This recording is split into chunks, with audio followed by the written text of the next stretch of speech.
All right, so David, Steve gave us the signed Clippers jersey with the name acquired on it. There's only one jersey. What are we going to do about this? Should we rock, paper, scissors for it? What? Well, you know what? No. You keep it.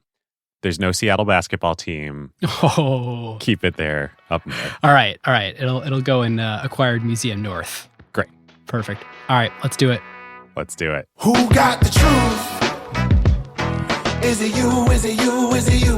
Who got the truth now? Is it you? Is it you? Is it you? Sit me down, say it straight. Another story on the way. Who got the truth? Welcome to episode 1 of the summer 2025 season of Acquired, the podcast about great companies and the stories and playbooks behind them. I'm Ben Gilbert. I'm David Rosenthal. And we are your hosts. Steve Ballmer is, among other things, arguably the very best investor of the last 20 years. It sounds a little funny to frame it that way, but here are the numbers. In 2014, when Steve left Microsoft, his net worth was $20 billion, almost entirely comprised of Microsoft stock. Today, 11 years later, it is a staggering $130 billion, according to Forbes. It is incredibly rare to reach this stratospheric level when you are A, not the founder of the company, and B, no longer CEO or even employed by the company. And all of this comes from just one investment decision. Just keep holding substantially all of his Microsoft stock. Incredible. We chat about it with him in the conversation to come. Now, as most of you know, we did a big 2-part Microsoft series last year on the history of the company up through when Steve transitioned the CEO role to Satya Nadella. Steve listened to those episodes, and he had some thoughts that he wanted to share with his recollection of how things went down. You know, things like what made Microsoft so fabulously successful, what his missteps were as CEO. We wanted to share that as a recorded conversation with all of you, so we set up our cameras and our mics at his office, his philanthropy office, Ballmer Group, in Bellevue, Washington, and we pressed record. So we'll go into everything from the misses on mobile, search, social, the huge wins in enterprise and cloud. Steve also reflects on his business lessons learned. He goes into why he stepped down as CEO when he did, and he talks about his relationship with Bill Gates over the years. And of course, we had to talk with him a little bit about the Clippers and new arena that Steve built and personally owns too. Yeah, Intuit Dome. Incredible place. A cathedral of basketball, as Steve would put it. Listeners, if you want to know every time an episode drops, check out our email list. It's the only place where we will share a hint of what our next episode will be. We'll share episode corrections, updates, and little tidbits that we learn from all of you about previous episodes. Come join the Slack to talk about this with us and the whole Acquired community. That is acquired.fm/Slack, and the email list is acquired.fm/email. If you want more Acquired between our monthly episodes, check out ACQ2. We just released one with Zach Perret, the co-founder and CEO of Plaid. And we've got some banger ACQ2 episodes coming up. Yes, we do. So with that, this show is not investment advice. David and I may have investments in the companies we discuss, and this show is for informational and entertainment purposes only. On to our conversation with Steve Ballmer. Well, Steve, first of all, I noticed you prepared some printed materials here for us. Listeners should know we didn't ask for this in any way, but at 10 p.m. last night, you sent us a PowerPoint deck and said, I made you some slides. Sorry it got here so late. And Dave and I are looking at each other like we didn't ask you to, prepare for this. Thank you for the materials. Oh, it's just some stuff that I've used kind of with thoughts about how businesses work. And I kind of think of this as a time to reflect on things I've learned primarily at Microsoft, but also at the Clippers about business. I figured, I'll send them to you. And their Powerpoint. Yeah. I saw you mixed a few different templates. Yeah. Always a cheerleader. Always. There you go. I think the word cheerleader is actually in the PowerPoint Yes. deck, though. Yes. Great. Well, Steve, speaking of reflecting, we sit here today. Microsoft is the most valuable company in the world, almost $3.5 trillion in market cap. And I think everybody would agree it's an enterprise company.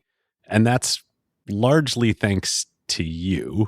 It is reasonable to call you the founder of Microsoft's enterprise business.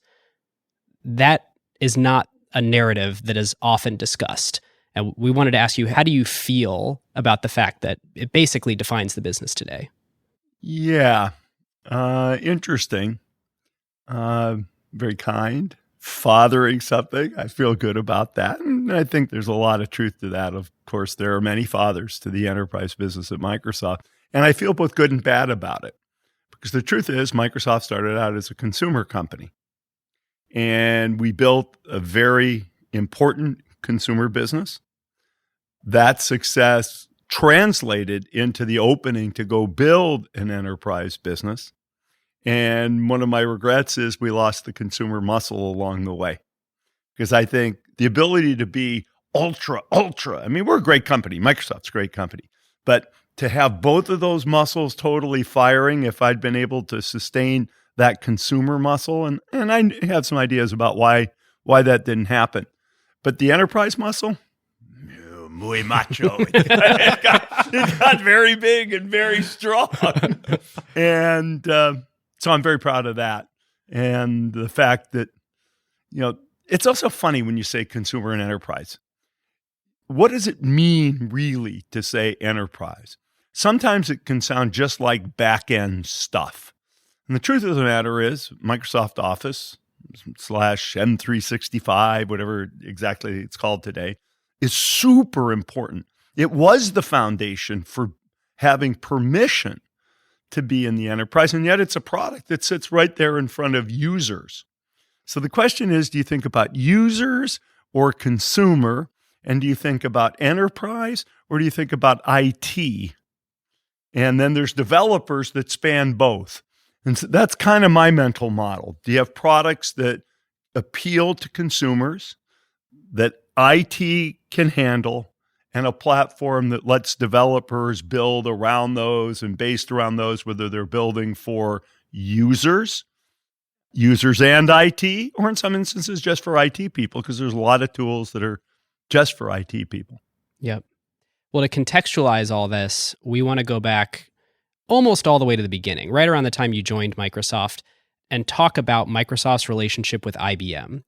Before the IBM PC and before DOS, can you catch listeners up who weren't around at that time? What was IBM in that era? Yeah, I think you called it to us, and when we were talking to you for research, the sun, the moon, and the stars. Yeah, I did, I think. Well, it's 1980 when I get here. And the company started, obviously, in 1975. And there were IBM computers. Oh, yeah, and a couple others. But literally, people would say there's IBM and the bunch. And the bunch was Burroughs, Univac, NCR, Control Data, and Honeywell. But they were just the bunch. IBM. And IBM did the mainframe, and it did the software, and it did the service. It did everything in computing. Everything.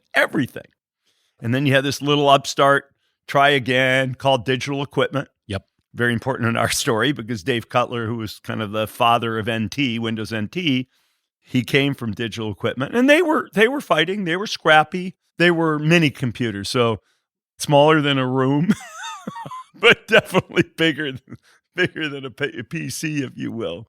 And all the initial Microsoft software was developed actually on DEC computers. Digital Equipment equals DEC. And DEC had a nice business, but it was a lot smaller than IBM. If IBM breathed, that was the direction the computer industry would go. And IBM was the subject of an antitrust lawsuit, shockingly, in 1969, that didn't actually get settled, I think, till shortly after I got here in the term of Reagan. So 11 years they'd been living because they were that big and bad and mighty. And what was the result of that antitrust action? What did they have to do? I don't remember. It may be when they had to unbundle. In fact, I think it was when they had to unbundle the operating system from the mainframe hardware so people could build IBM-compatible mainframes. And then one day, shortly after I got here, some guys from IBM call and they say, hey, can we come see you? And you're going to have to sign an agreement that says you can use nothing we tell you, anything you tell us, we can use. And so these guys showed up And they told us after we signed their agreement that they wanted to build a PC, and they were hoping to get the operating system and some of our language software for it. And they were coming to you for the language software. No, they came to us for the operating system. Now, why? You'd say we weren't in the operating system business. We had a card called the CPM soft card, or the soft card for the Apple II. It was a card that plugged into an Apple II that ran CPM, not our operating system. Gary Kildall. Gary Kildall, Digital Research was the name of the company. But we had licensed it to put on this card that plugged in the Apple II. And somehow IBM thought they could license CPM, even though it wasn't our product, they thought they could license it from us. And we said, no, but you can license our language software. But there are these guys down in Pacific Grove, California, and Bill called Gary Kildall and said, there's some guys, they want to talk to you. They're important. And Gary, they went down there and they didn't sign the non-disclosure agreement. And in the meantime, there was a company here in Seattle called Seattle Computer Products that had a little CPM clone.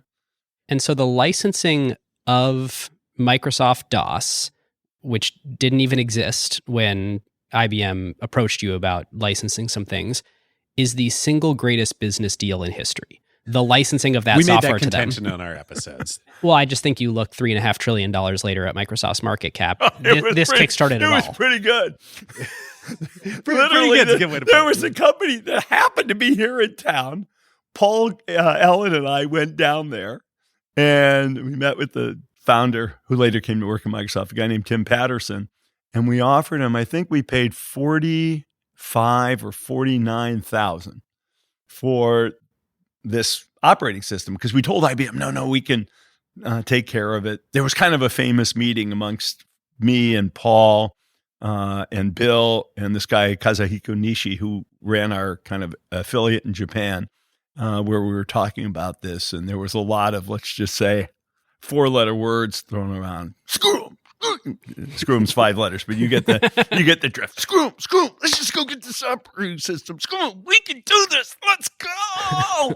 That was kind of the theme. Kaz was kind of a cowboy. He was kind of, yeah, Nishi, absolutely a cowboy. So we sold it to him, half of what we paid for it. And we thought, we can do this 10, 20 times. 20 times 21,000, 400,000 against, 50,000 we paid for it. Pretty good deal. So yeah, it was a little better than that, as you said. Talk us through the structure and how you guys thought about this, because I'm sure you did not make a lot of money directly from this deal. No, we did not. We remember the key thing was we didn't charge for the operating system on an ongoing basis. We charged for it one time. If you got a new version, we charged another time, and we did the same thing for basic and everything else, because at the time, you could think we were like a substitute for an R&D department, which means we were fixed price. It was only, 4 or 5 years later that we actually switched to licensing per unit as opposed to just fixed fee. Here it is, pay us once and we're done. But the ultimate thing that you guys negotiated was a non-exclusive deal. You could sell this operating system and your language interpreters, but also mainly the operating system, to other manufacturers. Like, this is IBM we're talking about here. But how on earth did IBM wanted this. Okay. IBM, they were experimenting with a different approach. They'd said, look, instead of us building everything all custom, we want to use some industry standard parts, components, because that'll let us be more agile, et cetera. So they didn't come in loath to any of this. They knew that was our business. They know that was Digital Research's business. And, they wanted to use an Intel part versus their own proprietary part. They didn't ask Intel to do them a custom part either. The notion was, we'll move fast. We'll get away from the IBM bureaucracy by taking this approach. So I wouldn't say that was the hardest convincing, if you will, in the story. But what ended up happening after all these years, and I imagine it only took a few years to see it play out, was IBM sold a ton of IBM PCs, and DOS was the operating system. And then everybody else adopted DOS because all the application makers, all the software vendors were targeting DOS as the platform. And so Microsoft sort of accrued a huge amount of benefit. You became the point of integration. Yeah, in the old world, IBM would have accrued that sort of platform benefit. Did they see they were selling a lot of computers and making profit also. They would have been making more profit than we were at the time, just the way pricing worked. There was a little twisty in here, though, I should throw at you if you're curious. These things had something called the BIOS, Basic Input-Output System, which was the lowest layer of firmware, sort of first-level software built into the hardware. And IBM had its own BIOS. And some applications became BIOS dependent. And so then the question is, who was going to do an IBM-compatible BIOS? We weren't going to get into that game. We didn't want to have that intellectual property, other arguments, but there were people then. Compaq that was important. Ultimately became the big company. Compaq became the big company.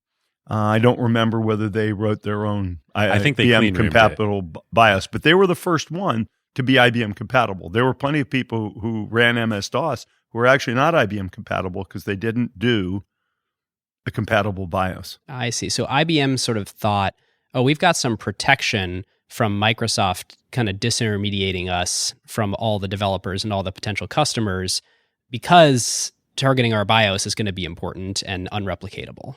Now, one thing you have to remember, because we live in the modern world now, when you say all the developers, that wasn't a long list. Remember, there was no software industry to speak of when we this got is the creation started. of the software industry. There were a couple of software companies that made packages for IBM mainframes, but almost everything was custom. So really, I would say a few other companies, but I'm going to say we defined what a modern software business looked like. And the notion that there could be lots of developers, and there were some, but it's not like we think today, oh, there was developers doing lots of standard applications. No. And there was no licensing model, no business model, no nothing. VisiCalc was around. So it would have been counterintuitive or required too many mental hops to think, we're IBM. Wait, are we giving away the future by allowing someone to distribute a wide operating system that ends up being the target that everyone standardizes on, which eventually, created all of modern Microsoft. Exactly.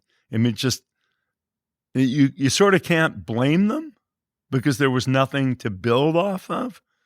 But yeah, one of the things my little PowerPoint here says is luck is important in the creation of great companies. It is. And a lot of people, sort of say, we're masters of the universe. We figure everything out. We never have any luck. And it's because we're so talented. And sure, there are talented people and hardworking people. Most people have a little luck in their story. And this was our big luck. Clearly. But when you were negotiating this, signing it, and then those first couple of years before the clone market really took off, did you think that this could happen? No. I can't remember what year it would have been, but Andy Grove, who was running Intel at the time, said, yeah, pretty soon we'll be selling 100 million PCs a year. I don't know, sometime in the 80s, I think. It might have even been in the 90s. And Bill and I laughed and said, that's not going to happen. We invested big time. And if it did happen, we said, that's great. We're not going to underinvest. But we thought, he's crazy. This market will never grow like that. I would say we classically under forecast. That was kind of our tendency. So the deal gets signed with IBM. You end up shipping DOS. It goes on the IBM PC. It's selling like gangbusters.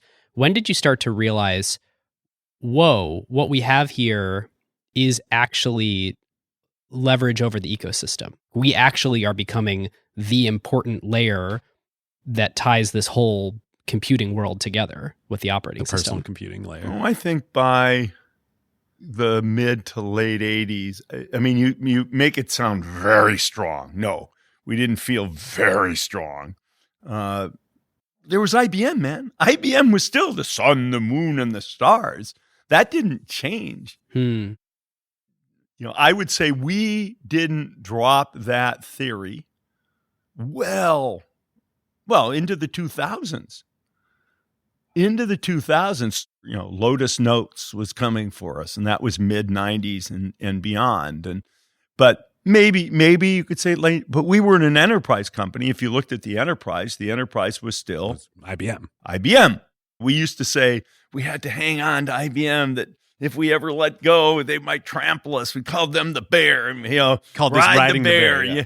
You had to stay on. And of course, graphical user interface, it's kind of coming out of Xerox PARC at the time, and Apple's doing their thing, and that's another disruption, could blow everything up. So I would say no sense of confidence about controlling the ecosystem well into the 90s before I think any of that, or at least for me. When did you start to feel like we're getting out from under the thumb of IBM? And maybe walk us through a little bit the OS2 Windows world. So we've been staying with IBM. They decided they wanted to build something that was sort of their operating system and sort of not. This is 82, 83. We and they would collectively build part of it. We would be able to license it to others. They would build a value add layer that was a database and a 3270 emulator. Crazy to say now. We were going to work on the operating system and what was called Presentation Manager, call that the graphical user interface. And they were going to have rights equivalent to ownership in the code we wrote. This sounds so convoluted. It was so convoluted. Man, there was a time when I made 16 trips to the East Coast in 16 weeks, most of them to South Florida, a couple of them to New York, leave on the red eye, the Delta Dash flight at around 11, get into Atlanta around 5, get the flight to West Palm Beach at about 7, get in and be able to be at a meeting at 9 o'clock at IBM, and then work all day, catch the 7 o'clock flight home, be here about 10:30 or 11, 24 hours, down and back. Because if you're building something together, remember, there's no real email at the time. Right. We were literally shipping disks back and forth. And then they decided they were going to do the Presentation Manager piece in England. So there were also then a lot of flights to England. So we were trying to, and then Texas is where the database and communication This sounds so subsystem. IBM. This sounds like Boeing. We call it was the joint development agreement, and it was the price of staying involved with IBM, and it was convoluted, and we did then keep for speed of action. We kept going on Windows, which we had started. For listeners, everything we're talking about is OS2. OS2. This operating system that OS2, basically never and comes there was to OS2 Extended Edition or something, which had their edition. And Windows stuff. was like your plan B. It was like your side. No, Windows was our plan. And then they wanted to do this new operating system, and we convinced them, you got to have a graphical user interface. And we tried to sell them Windows, and they were resisting. Okay, so it almost seems like you're humoring IBM at this point with, let's do OS2 together. We really think the You're future is riding the bear. Windows. Humor. It's more than lip service. I would say, my job was managing by then system software. So I had Windows. I had shipped Windows. I'd been the development manager for Windows 1.0. Oh, the great videos of you from the Windows 1.0 launch are so good. That's the sales side. I actually managed the engineers. Yeah. Because the guy who was doing it wasn't being successful, and we had to ship the thing. And so that's when I learned some about engineering management from the engineers, basically, had to teach me to be effective. We're trying to keep with OS2. Bill's very frustrated with IBM. I'm frustrated, but I know my job is to ride the bear. And so Bill's pushing Windows hard, but we still suspected OS2 could be the winner because it came from IBM, but we couldn't just stop for 3 or 4 years. We couldn't make the mistake we sort of made in the thing that became Vista. So we kept going with Windows. We kept going with OS2. And then May 1990, they come along and shoot us. I was out running with my wife. Wait, IBM shot you? Yeah, they divorced us. They threw us out. I thought the story was you all, Windows was gathering strength, and you all thought, like, maybe we can step out from the little brother. They came after you. No, they had a new leader by then, a guy named Jim Canavino, and he was getting frustrated with us because we were still selling Windows. We were still promoting Windows. And look, this was our first antitrust problem. I don't know if you guys know this, is the FTC at the time thought we and IBM were working to divide the market because we had done some positioning. What's Windows good for? What's OS2 good for? We and IBM had done that and then they said, no, you guys are colluding. And that's when we first got attention from antitrust authorities. This is even before the per processor licensing issue. Yeah, that came later. That came with the DOJ. This was an FTC case, and they started it in basically 90, just as we were getting, I think 90, maybe 89, as we were getting our divorce. My wife and I were remodeling our house. We were living in a condo. We stopped on a run, used a restroom or something. I pick up the Wall Street Journal, and I read that IBM's divorcing us. All right, listeners. Now is a great time to talk about a new partner of ours here on Acquired, Legora, the agentic operating system that is redefining how the world's best legal teams work.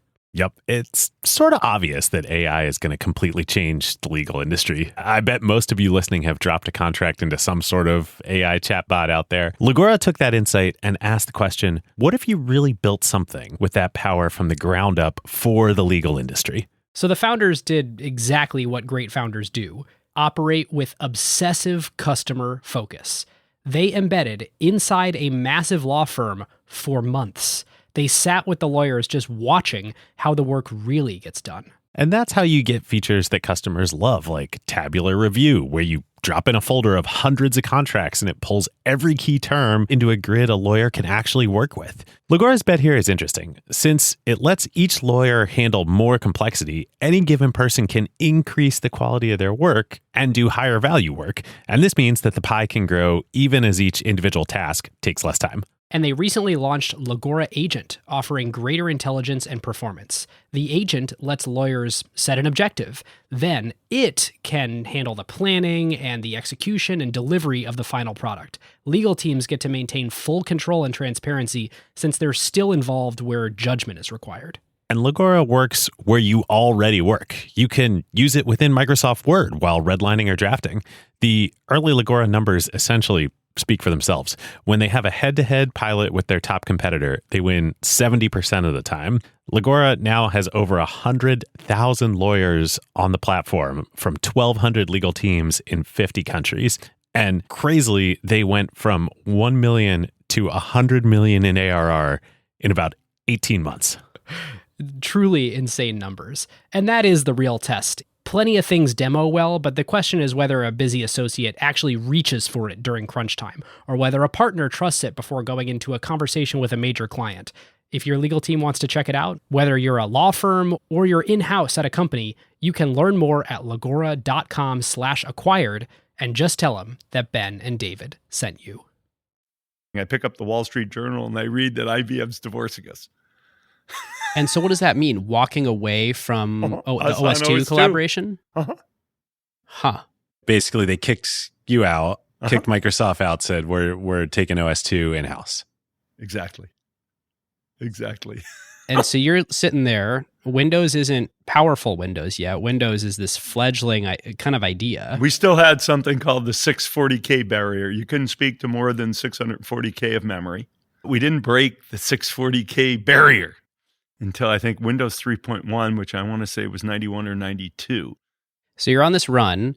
You see IBM is divorcing us. You don't really have confidence in Windows yet. What are you feeling? And what do you think the possible... Oh, Mr. Wizard! Whoa, shoot! Oh my God, we were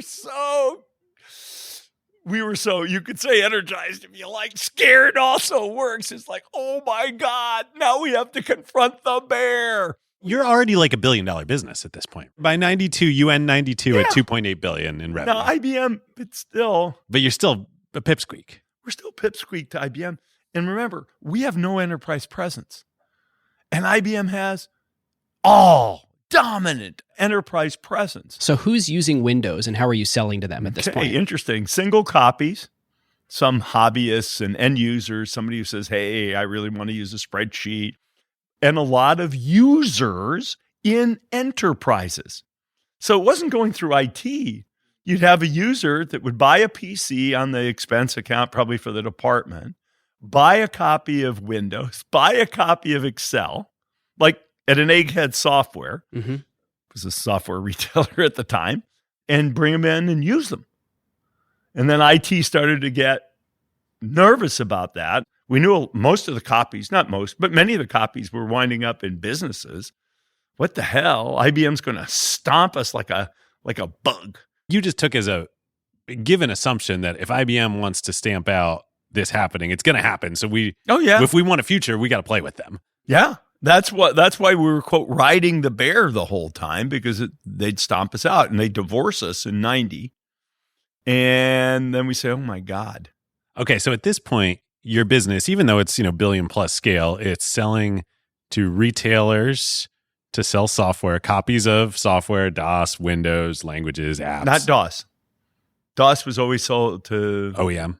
Yeah, not always, but so much the lion's share, it's worth saying it was only sold because you needed a BIOS. Remember, you needed a BIOS. So you had to have the hardware vendor build the BIOS into the machine, basically. So you've got that, the OEM business, which was the OEM business going was strong. The biggest part of the business. Yep. And then we had this retail business, and there was no notion of enterprise licensing. Yeah, you've got no CIO relationships, no enterprise agreement, no. We had a couple CIO relationships. The Air Force was the first big Windows customer. Your first enterprise customer was government?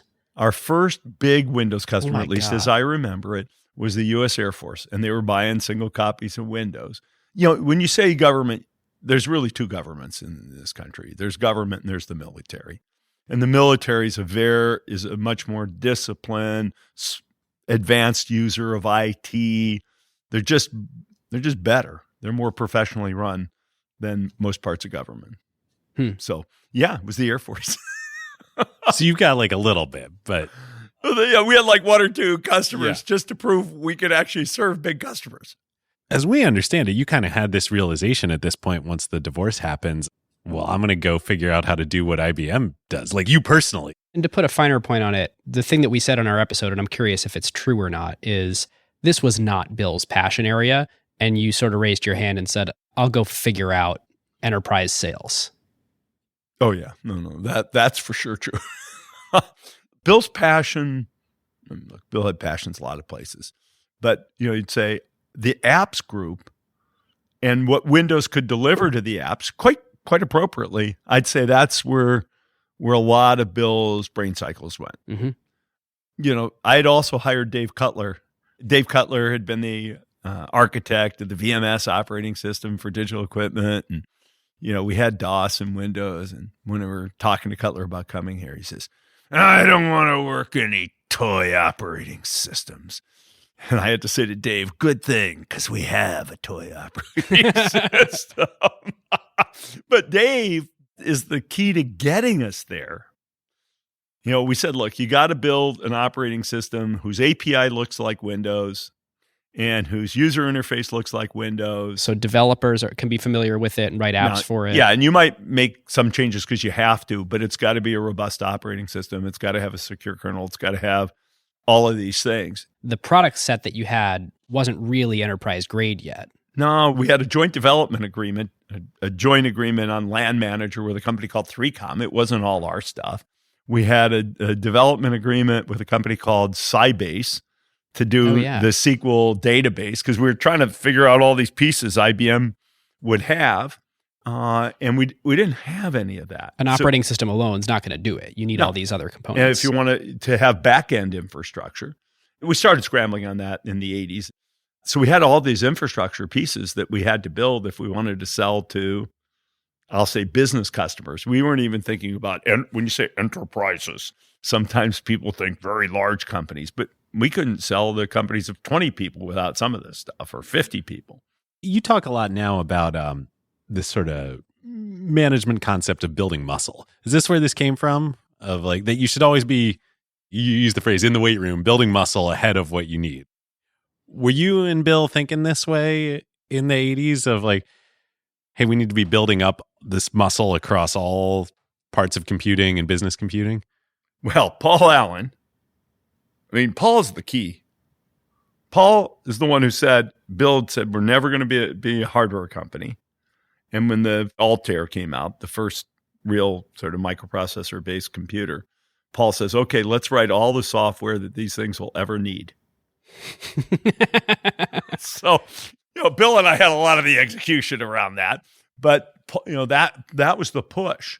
So, and Paul was cracking on me in the early 80s to start building an apps group. Come on, Steve. It's not just systems. We need to have applications also. Any code that executes on a microprocessor, we should have a player in that market. And there was a VisiCalc spreadsheet. Come on, Steve. Word processor. Come on. Let's get the talent. Let's get going. And, we were doing mostly college hiring at the time. And so, okay. And then we met this guy, Simone, who'd been at Xerox PARC. Charles Simone, right? Charles Simone, yeah. Exactly. And he came. We met him through a mutual friend at 3Com Corporation who'd been at PARC. And he really was the first leader of the apps business. But we licensed. Look, we worked with other people the way IBM worked with us, right? We went to Sybase and 3Com and let's work together. And it wasn't exactly a JDA, Joint Development Agreement, but, we worked with those guys the way IBM worked. Look, the analogy now is a little bit Microsoft working with OpenAI. When the big company works with the new company, mm-hmm. How does that all play out over time? But I took over system software in 84. So that's when we're starting all this stuff. And you could say I was a little bit more enterprisey. So yeah, I'm looking at your chart here that you made for us. You've got 92 to 98 titled Liftoff. And that's after the era where you talk about enterprise start. And you have your role switching from your role as OS division in the previous era to sales. The liftoff there, though, is mostly on Windows and applications. The liftoff isn't really enterprise. Look, it was not until the late 2000s. People would say, you guys might find this funny or maybe even know it. Customers say, you're not an enterprise company. You're not an enterprise company. As late as when? Oh, late 2000s. Really? Absolutely.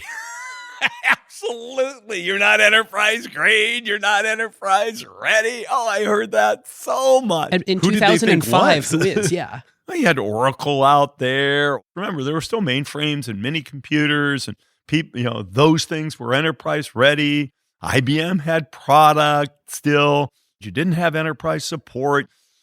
Our licensing, we had to evolve in the early 90s and then again in the late 90s.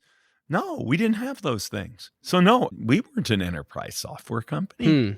That's so interesting. That's how you viewed it. Certainly it wasn't before 2005. It wasn't at the beginning of my tenure. We were still trying to prove that we were an enterprise company. And now I just find it cuckoo that, all Microsoft is characterized as an enterprise company, which I'm not. I think it's more complicated than that, but I'm not going to say that that's not the primary muscle. For sure it is. But, the company, I was hell-bent and determined to prove we were an enterprise company. Why was that? Why did you feel like this, let's call it 92, 93, 94, why did you feel like it's so important for us to attack that market? Easy, because that's where IBM could squish us like a bug. If we couldn't sell our stuff to businesses, only to consumers, we knew that by then. We'd only get so far because enterprises wanted some features and enterprise don't like, okay, you can go to Computerland and buy a few copies. And the consumer market, we're pre-mobile, right? So like pre-mobile, the consumer market, pre-internet, yeah, is big, but it's nowhere near IBM's market in the enterprise market. By revenue, no, for sure not. So we've talked a lot about the products. Let's talk about the go-to-market motion and this sort of invention of the enterprise agreement. What are the key pillars that you sort of came up with for the enterprise agreement and why did they exist? Okay. Our first sort of software pricing packaging model for the enterprise was not the enterprise agreement. First, it was, we sold you disks. Second, we came up with this notion of what we called select licensing. And you could make your own copies. And you just report how many copies you sold. And sounds rife with challenges here. You tell us how many copies and just pay us what you did. The enterprise honor system. Mm-hmm. Mm-hmm. Astonishing. And that's of Windows, that's of Office, that's of... Windows typically by then came with the hardware. So you were mostly using the OEM channel. For Windows, yeah. Okay. Yeah. Even to this day, upgrades and stuff are sold direct to enterprises, but the basic computer that comes to an enterprise would have the operating system licensed to the OEM. And so we were on, you can call it the honor system, but we just couldn't make people buy discs from us or CDs from us. Enterprises didn't like that. So we had this thing called Select. And Select had two problems with it. Number one, very hard to copies of software you print. And number two problem, we were selling upgrades and new licenses. And upgrades were less than half the price of new licenses. So what does that mean? The company was headed to a world where its revenue was half of its existing revenue. Yeah, unless you're growing new customers, new logos Fast at a phenomenal enough. clip. So it was a real problem-looking thing. And Bill and I, we'd always dreamed of this thing where you get some recurring revenue. And then we came up to say, okay, well, why don't we just do a license that you didn't have to count the number of licenses you printed, just the number of computers. It made life simpler. And we said, instead of sell you a new license and then God knows when we would sell you another upgrade or whatever, we'll do something that just says, hey, look, you sign up for 3 years, you pay us, per machine, and you just pay us the same amount of money each year for 3 years. And it sort of let us jimmy up the price of the upgrade. Yeah. Yeah, Well, I bet. and So importantly, we you said, solved and the you get upgrade everything. price problem, and we solved the difficulty of administration problem, and that was the enterprise agreement. And was it from the beginning of you get everything? No, that was a special enterprise agreement. So you got all the upgrades during that 3-year period to the products you licensed. But you were still picking and choosing. Oh, I want Excel. Oh, I You want could. We server. were encouraging you to buy Office. Yep. But we also had this all-you-can-eat license. I can't remember what we called that. But basically then I think you counted the number of employees and you could use any of our software for anybody. So we just tried to go simpler and simpler and simpler in the administration.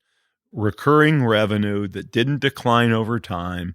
And, sort of as much as you wanted to eat, the upgrades, everything. We did want essentially what you have now, which is a recurring services business, but we didn't have the cloud. We weren't delivering things, but we're already on that path. I think we started the Energizer. You guys mentioned what we do with Energizer, which is where we wanted to run their IT department. And Right. so They were a pilot customer for this concept, right? They were the first customer. I talked them into it. And this is beyond the enterprise agreement. This is where we actually want to run their stuff because we did want to get to this recurring revenue thing. And David was referring to this concept earlier. We talked about it a lot on our Microsoft episode and then on our Epic episode. This sort of genius idea of you will get included in your license a whole bunch of software, even if you're not ready to use it yet. So if at any point you're considering buying this different software package from this other vendor who's they just make this point one solution. thing. Yep. And then they look in their paperwork and they're like, oh, wait, actually, we get that from Microsoft for free as a part of the thing we're already doing. Let's just do that. And as long as you're developing a lot of software every year, you can sort of indefinitely just make more and more and more stuff so that your customers don't need to look elsewhere as they expand their software needs. How did that come about? Let's start with Office. When we created Office, that Bill really drove that integration. I mean, we're selling Excel, Word, PowerPoint, and then we put these things together. And people would complain, and we didn't always sell Office because people say our users don't use Excel, so we don't want Excel included. Okay, we had a licensing option for you, but it became easier and easier. people, then departments always were running IT at the time. Still now, Still to I this think. day. So we did sell you things that you might not be using. But it also, if you're trying to, the departments, we already got it all for you. You may want something different than this department, but, we got it all for you. That was an attractive thing for people. And, there's an insurance aspect that I learned that IT people really want. They want peace of mind. That's part of what it means to be an enterprise. I want to make sure everything's secure. I want to make sure that everything is well managed. I want to make sure everything is well paid for. I want to make sure there's somebody to call if things go wrong. I want to make sure I bought everything. I don't want to look bad because either I paid too much or I have holes in what I bought for people. So I view this, and I probably evolved my view to this over time. When you sell the enterprise, you have to provide peace of mind, which is kind of like an insurance policy. So buying more than you might be using or some users are using, it's an insurance policy. And software has zero marginal cost and zero distribution cost. And so we're happy to mail you a few more discs if you need them. But we weren't even mailing discs by then because we had the enterprise agreement in place.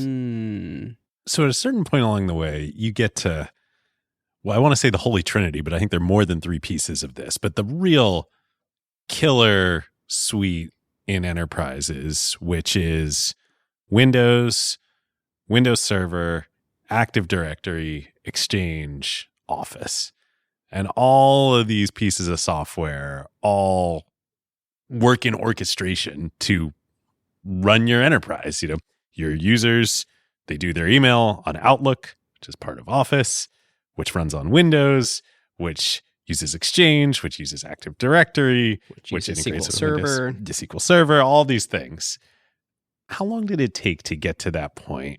And what went into where, to my mind, that's when the enterprise is firing on all cylinders here. Okay, so that really comes with email boom. And email boom is late 90s / beginning of 2000s. Because the email is sort of the cart that pulled the whole... Oh, yeah. No, it's the locomotive. Enterprises wanted email. Yeah. When Accenture became a company, we started a joint venture called Avanade to help do essentially the Holy Trinity, to help install, because we needed support infrastructure and partners who knew how to set up the servers, provision, email, put all that in. We needed partners, and we didn't have enough capacity. And that's why we started this thing, Avanade, with which is a big company at this stage, with Accenture. And that was in the 2000s. I went on the board of Accenture. But all this to say, the way you could kind of pitch an enterprise is, rather than any of these other value propositions, David listed off a whole bunch of software, you could say, you guys want some email, right? We have the most reliable, robust way for your enterprise to adopt email, and it's going to come with all this other great stuff. And everything was nicely integrated. Because remember, you needed Active Directory to manage, file shares, to manage printers. It was used for a lot of different things. So it really did all kind of come together as kind of the integrated proposition, like you say. You guys sort of made fun of the notion that we called all that stuff the back office, as if that was diminutive. Bill was trivializing. No, so wrong about we took that as a signal that Bill just didn't care about this stuff. Oh, completely not right. I wanted it to call it the back office because you needed to buy the office and the back office. And the user, the consumer, saw the office, and the back office were the things that were in, kind of the server rooms / data centers, but a lot of them were server rooms. It's the same thing these days, but cloudized.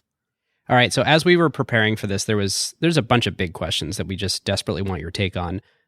A big one is around one of your most iconic moments, 1999, the developers speech. I've probably watched this clip 20, 30 times. Almost everyone listening has seen this clip.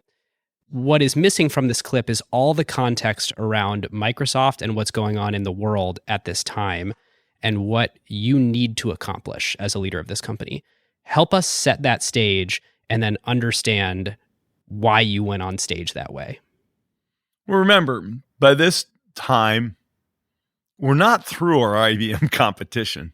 And we got Linux competition now on the docket because Linux is competing with Windows Server. Linux is competing with Windows. And there's a thing called Open Office, open source software for Office, that's competing with Office. So we have all these things going on. We haven't beat Lotus Notes yet. And you've got antitrust going on. We have antitrust issues, of course, by then. The culmination of the DOJ suit is happening within 12 months of this moment. Correct. But, I mean, it's clear in all these competitions, the thing you need is third parties that reinforce what you've got, add value around what you've got. And I could say run on your platform, but I'll come to that later if you want to, what a platform is and isn't. And if you want to do that, it's kind of interesting, I think. Yeah, let's particularly do it. Since everything's called a platform these days. But anyway, so Let's take an aside here. Give us your definition of a platform. you could call it anything that is extensible. And it's the extensibility that, quote, makes it a platform because you're going to get people to extend the value you add. Mm-hmm. The question is, and the reason that's important is applications are platforms too, not just developer platforms. When people say that, they might mean Azure, AWS, or in the old days, Windows or Windows Server or Unix, then Linux. Yes, those are platforms. You extend them. But you also extend Office. You add value. Partners plug in. They write applications. They use the file formats. All of this stuff is platform.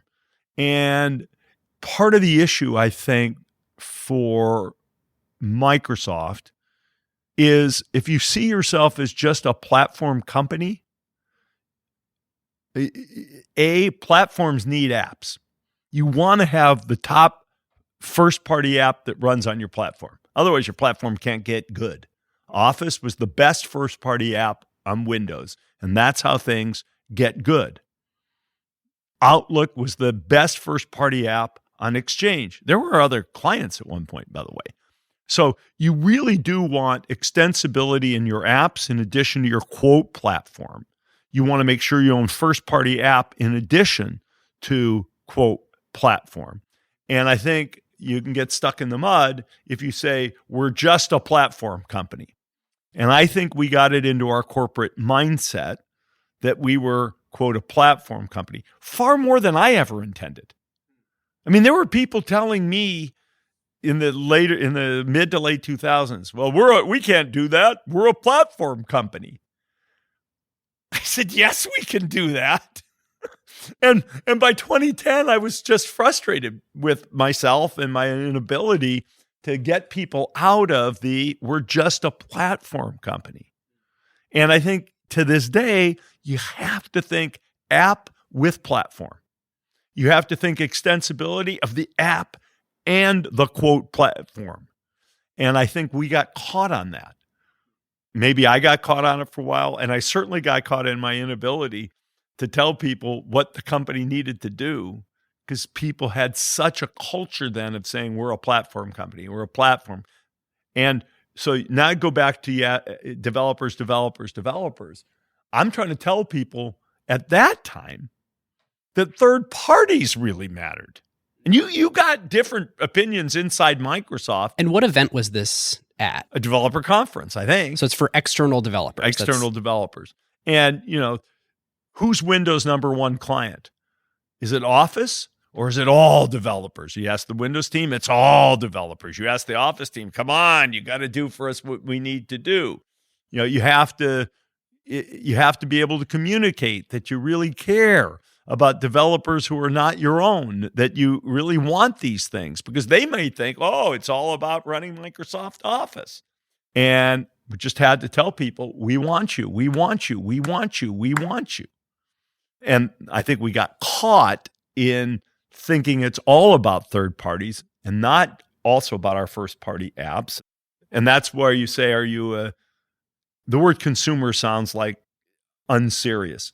Are you for users and for enterprises? which really means IT departments? Or are you for users and not IT departments? And do you allow all aspects of what you do to be extended by developers? That's the frame I believe in. We had some issues over the course of where we went in the 2000s. We can talk about that if you want to. But go back to 99. Come on. We need you guys on Windows. IBM's still selling OS2. Linux is right there on the horizon. It's coming like a freight train. Is the web starting to enter your psyche at all? The web's part of that, right? We're trying to get people to write for Windows Server. Good point. We're trying to get them to extend ActiveX controls, I think. This is a heyday of Netscape, right? We're the part of the browser. So we were trying to get our browser to be a platform, a unique platform. Embrace and extend, I think is what we said. We'll embrace the internet and we'll extend with these ActiveX controls. We need developers to do ActiveX. We need them to do Windows Server. We're just sort of getting ready on .NET. And, I have my own kind of wild style. And, Really? How do you end a speech? You tell people you love them, that you want them. That's sort of the call to action. And that's where I think the developers thing came. I mean, before that one, there was a different video that people sort of characterized. I love this company. No, there was my Windows video. I don't know if you've ever seen that. Oh, of course. But wasn't that a parody? Don't people misunderstand? It was for fun. It was just a fun thing. It was not a real speech. And it was for internal consumption where you're saying, it was for sales. For this low price. Yeah. I mean, there's a lot of little nuances in there. We were trying to get our people pumped up about Windows. So what I was looking for there is the developer speech is one where you feel like we haven't really won the last battle yet. We're still in this death grip for enterprise developers, or this death fight against IBM. And yet there's now Linux and the web for these more sort of like independent or platform of the future looking developers. And in some ways we're desperate to sell, to win, to say, hey, we have a great platform here. You need to come use our stuff. Exactly. I can't remember whether we're pre-LAMP or LAMP by then, but I don't remember. There's some infrastructure on top of Linux that people are using to write, let's say their backends, not their user-facing code. And we had tons of competition. The interesting thing is, people say only think about your customer, never think about your competitor. I actually think you have to think about both. And ironically, we were pretty consumed with our competitor, which I think was essential. And we were pretty consumed about doing new things. But the competitor thing wound up being very important. I mean, we have no business. We're not in the enterprise. We could lose Windows on the client. We have to, and in the company, we weren't like really self-confident. The DOJ was really self-confident that we were kind of a lock and there was no competition and, life was easy. That's not where our heads were. Now, there is some time in the 2000s where I think we think that extending, we did a slide once called Windows Everywhere. We used to use this on all these devices. And we became too wed to extending what we had versus jumping to something new, because in a sense, we were too confident. We were too confident. If we only Windowsized something, you guys make a point in your episode on us. You guys call it sticking with Windows too long, but that may be it. But I don't think we stuck with Windows too long. I think what we did is we tried to put Windows in places that it didn't naturally go. And we tried to be too Windowsy, both in the API and the UI in some things. Mobile being an obvious. Windows Mobile, exactly. And the car and... The car. We did a layer on Windows that when you hooked your PC up to the TV, it had a simplified user interface for the TV. I remember this. It wasn't just Media Center, right? It was some... Media Center. Okay. Media Center. Media Center, exactly right. So we became convinced either out of, to some degree, paranoia and some degree confidence. Okay, well, our birthright here comes from Windows. That's our permission to enter the area. But then we also, in some areas, it just wasn't going to be extensible. So there was both a fear and a overstated confidence in trying to take Windows everywhere. All right, listeners, now is a great time to tell you about a longtime friend of the show, Vanta. AI has scrambled the whole security picture. It used to be that you proved that you were secure once a year, an audit or a static PDF, then everyone would nod and you're done. But in an AI-first world, that doesn't hold up anymore. Yep, your risk surface changes every week now. A vendor turns on an AI feature or someone writes in a new model without telling IT, and your posture is different than it was last week, let alone at your last audit. Vanta's own research found that around 70% of companies have this quote-unquote shadow AI running with no security review at all. Right. And that's where Vanta comes in. They're the leading agentic trust platform, meaning they've built the thing that closes the gap. And the way that they close that gap is Vanta Agent. Think of it as a GRC engineer, that's governance, risk, and compliance, except that it's software and it doesn't sleep. It finds the issues, drafts the fixes, and cuts the time that you'd spend on vendor assessments in half. In half! Which is exactly why more than 16,000 companies today run on Vanta. Companies like Ramp, Cursor, and Snowflake all stay audit ready and catch the risks that crop up between audits across every vendor, every AI tool, the whole environment. And that's the real value. Trust has to be continuous now, which is why Vanta automates your security, your compliance, and the work to earn and prove trust. We're huge fans of Vanta over here, and literally hundreds of acquired listeners have become Vanta customers at their companies over the years. So you can get $1,000 off Vanta at vanta.com/acquired. That's VANTA.com/acquired for $1,000 off, and just tell them that Ben and David sent you. Let's jump to this point, but what is the generalizable lesson here? You have Windows, this amazing piece of software with this tremendous multi-sided network effect around it. The logical thing to do is to continue to try and extend it and say, geez, wouldn't it be nice if the next great technology wave was also Windows? And that worked for us on Windows Server. So it's not like we didn't have an existence proof that the thing could work. But, if you're going to, in my little deck I gave you. Yes, please. If you're trying to skate to where the puck is, if you're trying to recognize, what did I call this? About capabilities. If you're a startup in something, there's an ongoing business. You just keep enhancing your products. There's a line extension. Okay, we're going to add networking to Windows. No problem. You still call it Windows. It's related, but new. SQL Server, for example, was that for a while. It was related because we had a back-end platform. Dynamics, somewhat related, our accounting, et cetera stuff, because, there was some enterprisey sales, but it was really new. And it turned out the phone was more like a startup. The phone was more like a startup. And recognizing and thinking about things and then asking yourself, what capabilities do you need? I say get in the weight room. You've got to develop capability. Take a look at a capability we developed that is now essential. We didn't build it for this reason. Hardware design. Microsoft's a major hardware design company now. Now, I started it out mostly on the to help client-side devices. Surface. Xbox, Surface, phone. And guess what?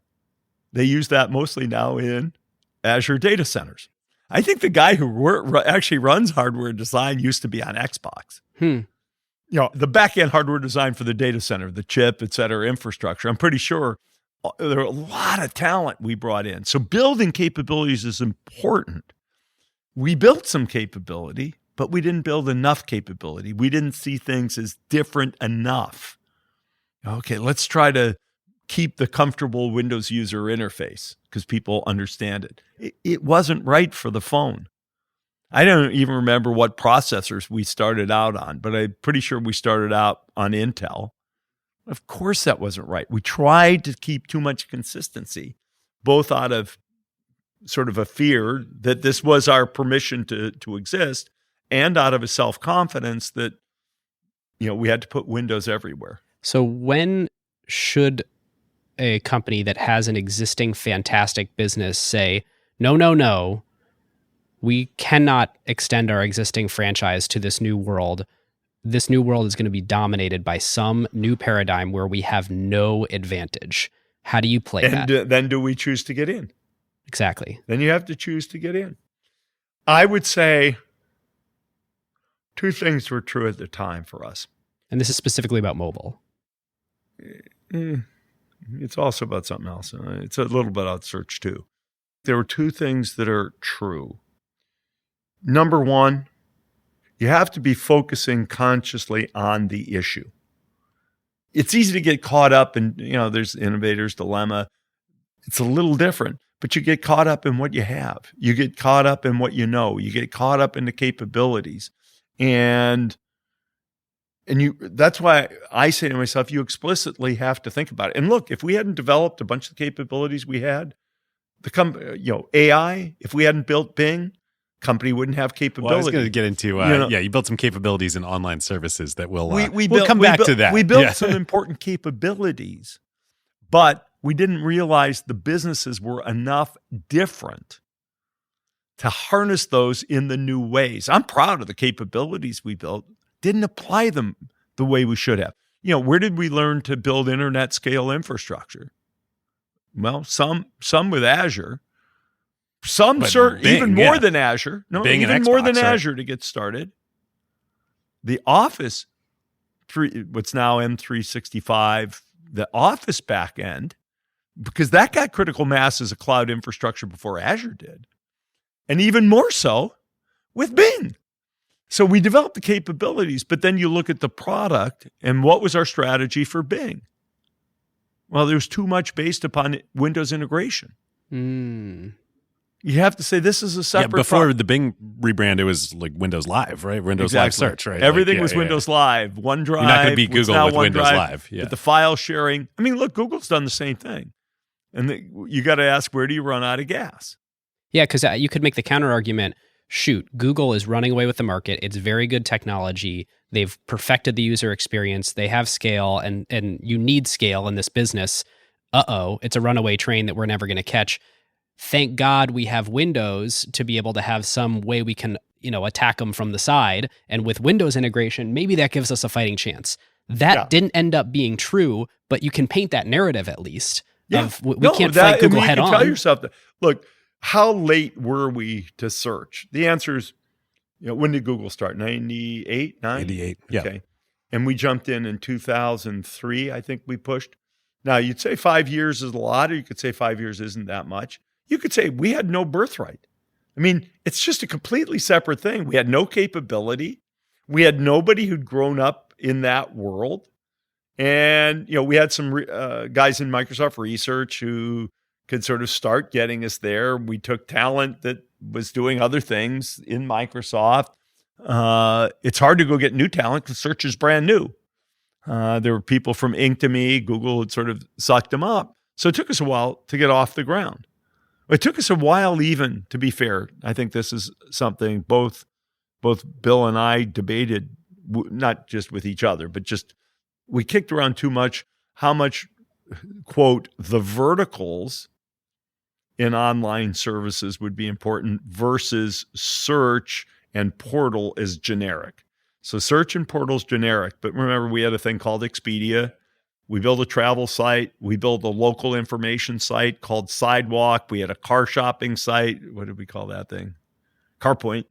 How much would the verticals be worth? And there was one vertical that mattered, except it wasn't really vertical. It's called all shopping. There was all information and all shopping. And you got Google and doing Amazon. all these detailed, specific things. Remember, we did a portal. We did that. And then eventually, we did search a few years later. No, we were just off. We had the wrong thing stack ranked in the wrong way, my opinion, with 2020 hindsight. And we were spread too thin. So you said, when should you get into a new thing? Well, you probably shouldn't get into 5 new things if you really only have the talent for 1, 2 new things. That's number one. Scott McNeely at Sun used to have this expression he used, we got to get all our wood behind one arrow. It's nice to try. I was listening to you guys talk about Amazon and how we're going to try small things, but they also put in small cost structure. We put in big cost structure because we were already all in when we got into something. And so in this particular case, a few years later, and then what do? You get stuck. We have permission to come from behind in a certain way here because we've got Windows. To your point. Exactly your point. So there are lessons to be learned, but for a company that's got an established business, being able to get all the way outside of yourself and say, is this really like what we're doing? Because you really want it to be. You really want it to be. Or does this really require a different approach that doesn't totally ignore, but doesn't take into account what you own any more than the person starting it afresh? Can you hire new capability, or how do you build new capability? Because if it's not like what you're already doing, it must require new capability. If it's exactly like what you're doing, then you'd be doing it. And you should be great at it. And you'd be great at it. So it's the things, just look, 2 models worked in phone. Build the hardware, capture the profit, have a back-end monetization system that even lets you pay the phone manufacturer. That worked, Android/Google. So 2 things worked. That's it. And we weren't in either one. We needed new capability. We needed a new idea. We couldn't use the Windows user interface. I mean, there were a bunch of things, but you have to go all the way. And yet we had a Windows Everywhere slide. It was on the slide. I don't understand why it didn't work. You get locked. I wrote this thing down here. You get locked in your model. We're a platform company. No, we're an app and platform company. On our episode, we threw out the idea that Microsoft's competitor, like the truest form that it should have taken on mobile, was not actually Apple. The iPhone is not the bogey. It's a pretty different thing. At that point, you were not a hardware company. The bogey was Android. I mean, they were monetizing it a different way through advertising and through giving it away for free, and Microsoft always monetized through licensing revenue.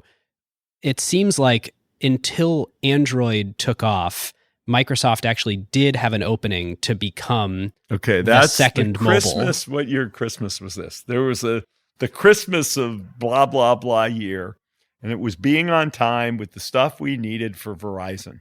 There was a Verizon design win because Verizon by now is really feeling like it's getting its ass kicked by iPhone AT&T. launches on AT&T. Right. In July of 2007. And it might have been Christmas even 2008. Yeah, because App I Store think it's launched Christmas next year. 2008. Yep. Possibly even 09, but I think 08. Because mobile was like this when it started. Could have been not. It could have even been 09.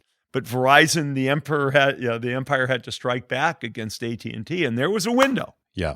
And they we went didn't with have our Droid. stuff. Look, they would have taken our stuff because they could put pressure back on the manufacturers. But we didn't have the stuff they wanted at the right time. They went Android. And then, we kept pushing because that's, I believe in staying hardcore and then learning and fixing. The problem was we were so locked into our model. It was hard to say, hey, we're going to learn and fix. Would Microsoft, I don't know where we would have gone with things on phone if I had stuck around, but I probably would have stayed at it. And maybe it would be an Android phone at this stage. Who knows? And maybe not. Like a Microsoft Because if you think hardware. of yourself as just a platform company, you say we can't do that. If you can think of yourself as an app and platform company with apps that are extensible, then you can say, hey, we actually have a pretty cool user experience that can also leverage some things that we do and can leverage our software skills. And it's okay to embrace that competitor and extend. But there's so many technologies that are hard to not just popularize, but even get good at unless you have a phone these days. Just take voice. If you want to really be good at voice, you got to get enough signal, and you'll get the signal off the phone. You can't say talking to my PC is sufficient. And it's not the only, if you want to get good at maps, there's so many things where being on phones, and there's some things even you can make happen by being on cars. I think Tesla gets good at certain things in software because it is a different form of mobile. So they get good at different things. But we missed. Should the company have kept after it? I don't know. That's not my, Sachin and Amy and company, they know where they were. But to your original question, big companies deciding, well, it's not always a mistake to build off what you got, but it can be. Try to get outside of yourself. If you get in, do you have the ability from the top to shake the system and say, no, we started with our old model, but it ain't going to work. I mean, that's what I did with Surface. Now, I didn't wind up, it hasn't played out. And, partly, I didn't have as much time with it, but there were no high-end PCs that would really compete with Mac. And I decided the only way we were going to get there, we couldn't sit there with our OEM model and have it work. If we're going to have high-end PCs that appealed to users, because I wanted us to be a consumer/user company, not just an IT company. Because ThinkPad had, IBM, by then Lenovo had some higher-end computers, but you never saw them. You never saw them in schools. You never saw them in coffee shops. We needed a high-end PC, and the economics weren't going to let of marketing and romancing. That was not going to be an option for our OEMs. And I said, we got to go do Surface. Now again, would we have tweaked things, done things a little bit better, or part of that iPad? Sure. But the model was not going to work. Okay, so we've spent a lot of time talking about all these bets that sound very reasonable to make in mobile, in search. We didn't talk about social, but in social and all the dancing you did with Mark Zuckerberg over the years, in Yahoo, in all these things that ended up not panning out. And these were trillion-dollar companies that were built not inside of Microsoft. We talked about one multi-trillion-dollar thing that did work with the enterprise. There's another one with Azure. Can you tell us the story of how Azure really got started? Yeah. So we are in probably 2005, 2006. AWS has a little liftoff. I think AWS comes to market in what? Around then. Then. And it's not like the cloud is some surprise to us. The Energizer, if you go all the way back to that Energizer thing from the mid-90s, it's all about the cloud. It's before it was called the cloud. It's before all the infrastructure that becomes the cloud. So it's not like we say, woke up one day and say, there's AWS. We didn't wake up one day and say, there's backends to applications too. We've been doing that with Windows Server and SQL Server. We've been in the cloud, blah, blah, blah. But at that point, I think we might have already had Exchange in the cloud as a standard product, which you have to remember is super important because I really want to give you my sense of what Microsoft's businesses are. But we didn't have a platform. And so I said, we got to do one. Let's go get Cutler. Let's just go get Cutler. So I say, okay, we got to get Cutler on it. And Cutler and I have a great relationship. To this day, we have a great relationship. We personal friends. He's still writing code at Microsoft. He's still writing right? code at Microsoft. But I mean, Cutler and I have been to a basketball game together. We've played golf a number of times. We've done golf trips together. So, but Cutler's, he's a hard ass at work. I mean, if he doesn't want to do something, he'll tell you. If he thinks you are wrong, he'll tell you. If he thinks somebody else in the organization is bad, he'll tell you. I mean, he's like a thoroughbred horse, like he's very he can run blunt. really fast, but you got to get him lined up. Very blunt. He's a great athlete in college, 2 sports. I think he played maybe 3 even in college. But anyway, so I get Cutler, and there's a guy working in MSR who I think is underutilized too. This guy Amitabh Srivastava, who you guys talk about. I thought he was underutilized doing what he's doing. So grab him, grab Cutler, bring them both onto this project. I think Bill still with the company? He's about to transition. He's about to leave, I think. Yeah. Yeah. I think he had probably told you that he was He going had to leave. told me, but talk about that. But he had told me, but hadn't left yet. So he was involved until he left. And even then, different nature of involvement. But anyway, so I get Cutler and Amitabh to go do this thing. And then Cutler brings some of his, I'll call gang, his favorite guys. He brings them over because he's a magnet for talent. And we get started. And we made an explicit decision, and I guess you could say it's also a function of thinking Windows first.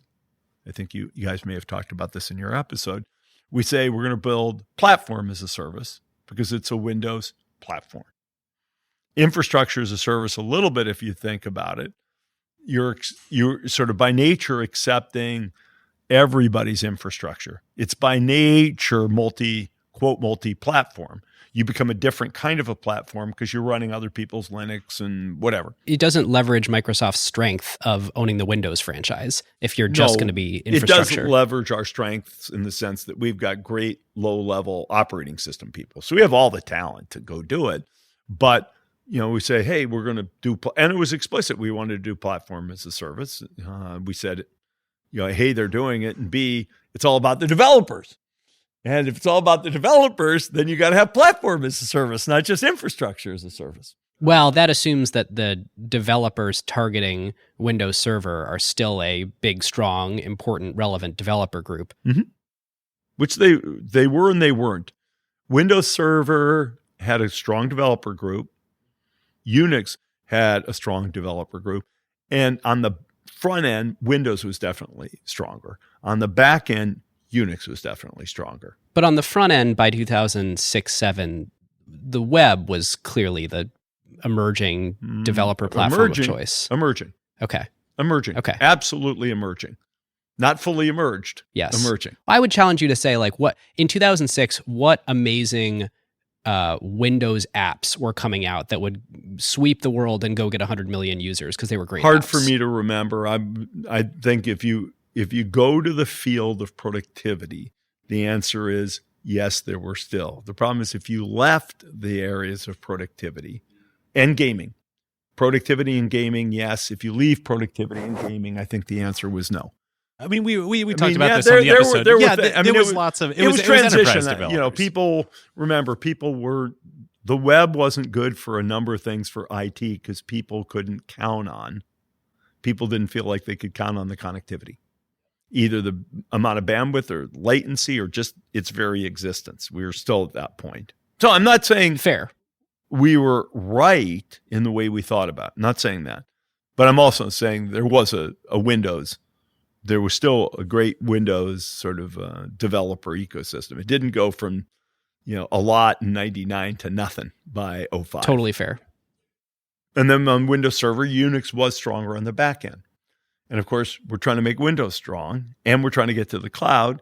And then we're learning more things about the cloud from both Exchange in the cloud and Azure in the cloud. How do you make it easy to provision? What's the speed of provisioning?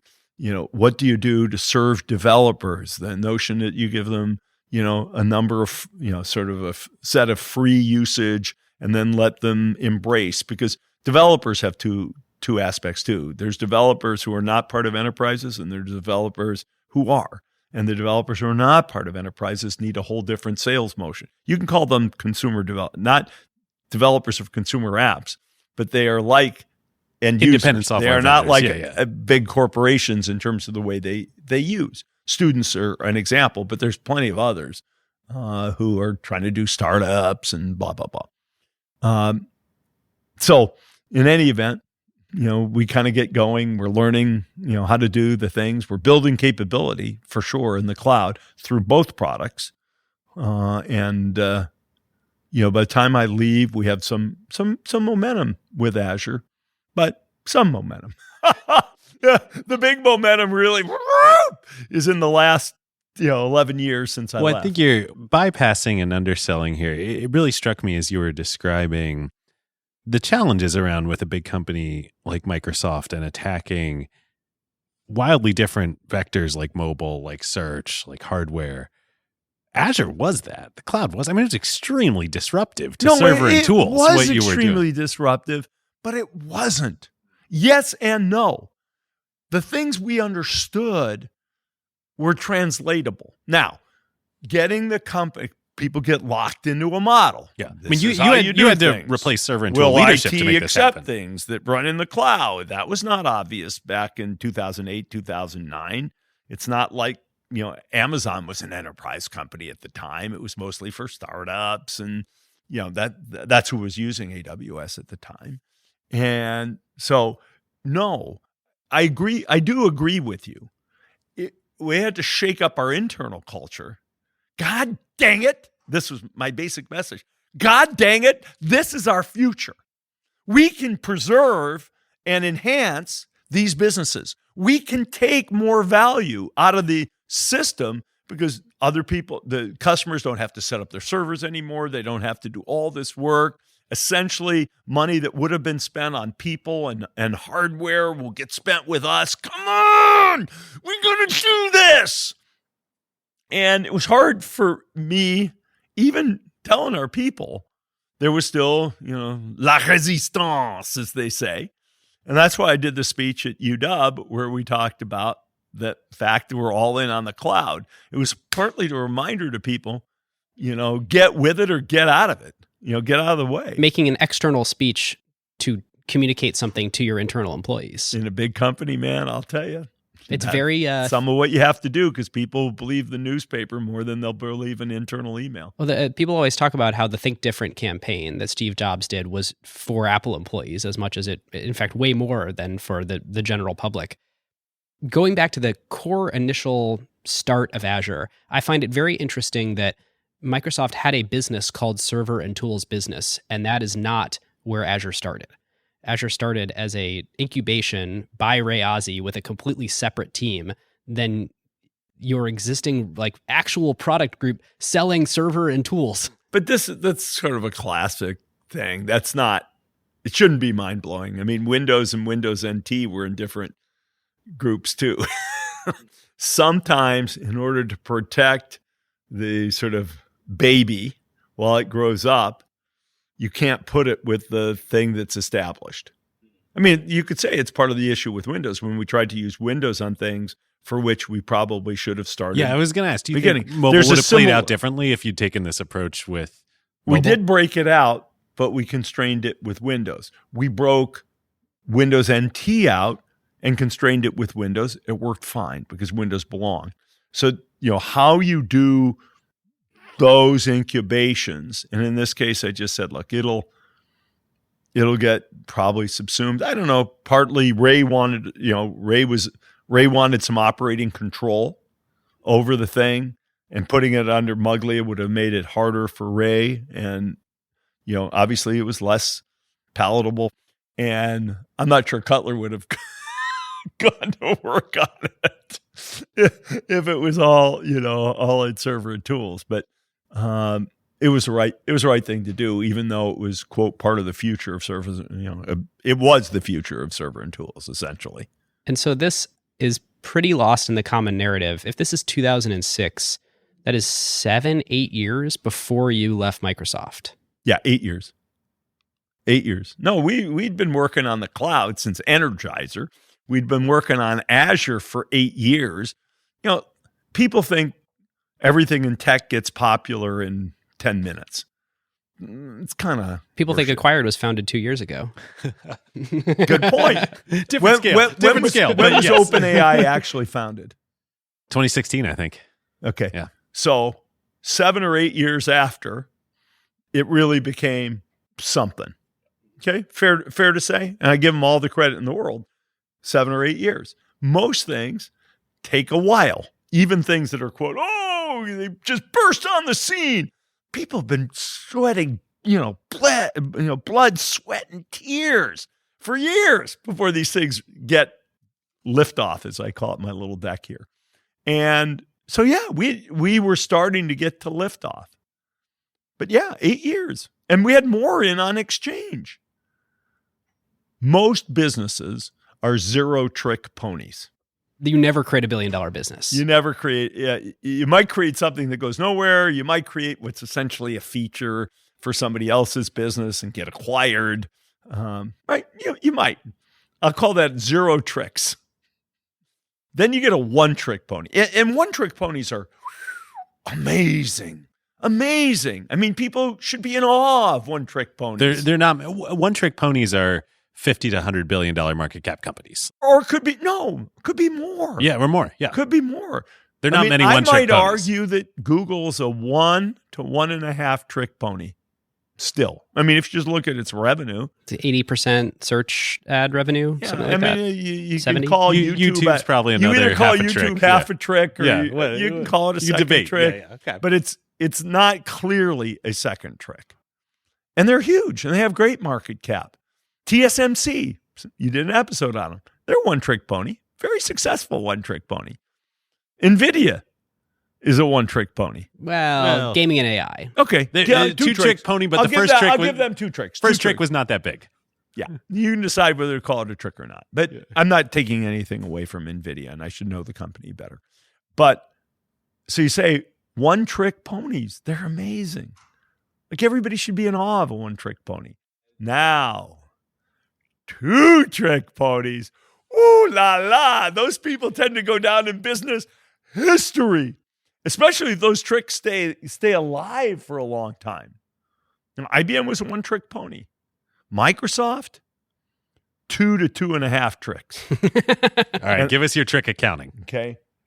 You could do it a little differently. I'm going to call the desktop business, which I include Windows and Office, and the server/enterprise business, back office, 2 tricks. Now, they both tricks could have died if they didn't get moved to the cloud, and I knew they could die. But they're 2 tricks, 2 different revenue models, 2 different licensing models, essentially different sales motions. Even the way Microsoft sells those stuff, I don't know about today, but when I left, they were kind of different muscles. One account manager, 2 different muscles, because one you're selling applications, and one you're just selling, hey, this is to serve your users. You need an AD account, an Exchange account. It's exactly Windows. And I mean, that's what you need. That's what M365. You could call the modern translation of those 2 things are the Windows OEM business and M365 and Azure. And then you could say, is gaming its own trick? I'd call it a half a trick, just like YouTube. It's a half a trick. This is an update since we last talked. I feel like we had a conversation at one point where we both kind of landed in unclear how profitable that business is for Microsoft relative So I'm to going to call it a half trick. Or you could say it could be a trick. I mean, look, I would say Microsoft is optimistic it'll be a full-on trick. Okay? No, I hope it is. I run into Phil Spencer at the golf course, and he's a real optimistic guy, and it could be. All right, I'll give you this. If we call NVIDIA's first trick a full trick, then Xbox is a full trick. There we go. Whatever you want to call it. You said it's a small trick, and I think that's probably right. That's amazing. Amazon's 2-tricker. AWS and the store, they're 2-tricker. Apple's 2 tricks. What's your trick accounting there? Mac and mobile. If you want to say it's high power consumption and low power consumption. Is it fair to call services a third? And No. By my estimates, their profit dollars from services have now eclipsed iPhone hardware profit. I consider it just part of the trick. It's If you go by your So I platform call definition, it it's part really of the platform. a trick. They've just monetized it. It's kind of like us adding things to Office and redoing the EA, and It's a monetization model. it's an additional monetization model, but it's not a new locomotive. A locomotive is the business that can pull the cabooses, and the locomotive remains the phone. The services business will go away pretty quick if the phone volume fell apart. So it's additional, very important. But not uncorrelated, the way that AWS and they're So uncorrelated. I get the sense. And I think Mac versus everything iOS is also uncorrelated. Yeah. So I get the sense you really wanted 3 tricks. Abso-freaking-lutely. Abso-freaking-lutely. What's the one that eats you up inside? Which one do you think you were closest to getting that you didn't get? Not social. Okay. Forget social. Doesn't feel Microsoft-y. You wanted to buy Facebook. I'm going to tell you why it's either sure, because But we that were would've- still on the Paul Allen strategy. We've got to do all the software that these things will ever need. I mean, it was still of the mindset that said, and that there's an arrogance to that, and there's a hunger to that says there's just nothing we shouldn't do. And I don't think that was a good mindset by the time I took over, and yet it was still sort of baked in with Bill, baked in with me. And I think that was a mistake. Okay, Not focused social enough. doesn't eat you up. But so you can, this is like asking me to pick between negative children. I don't know. But the phone, because it was a client-side device, or search, because it was a productivity tool. Microsoft, both of those were Microsoft big businesses. Yep. The desktop, the phone, or Office, or, client-side devices, we had done well with a certain model. Client-side devices, our mind should have been able to wrap around, but we had to tell ourselves it didn't look the same. Mm-hmm. It's not Windows. Technology didn't look the same, nor did business model.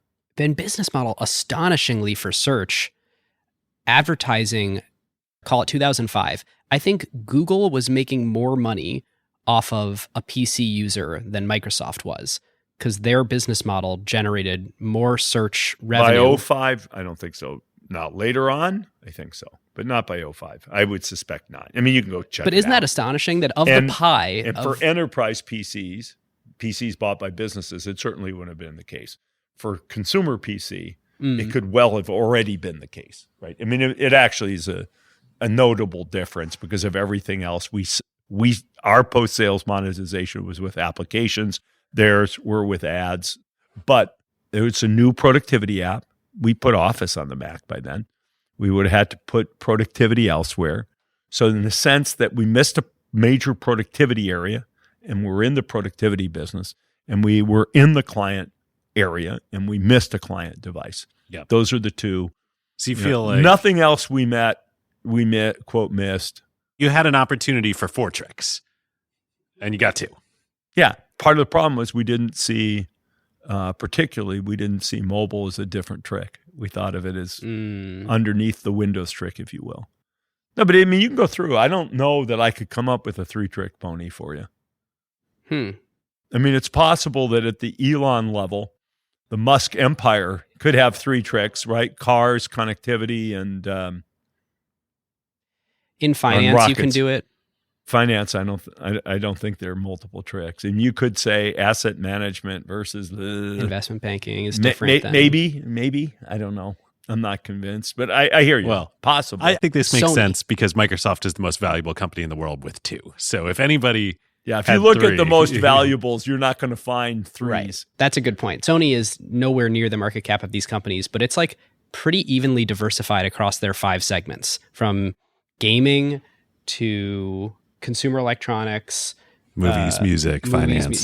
They have a remarkably They bought diversified businesses in multiple areas. That's but fair. I can't call Sony Pictures a trick. Fair. Yeah, it's just not big enough. What you can acquire to start a trick. I mean, that part I have no. There's no pride.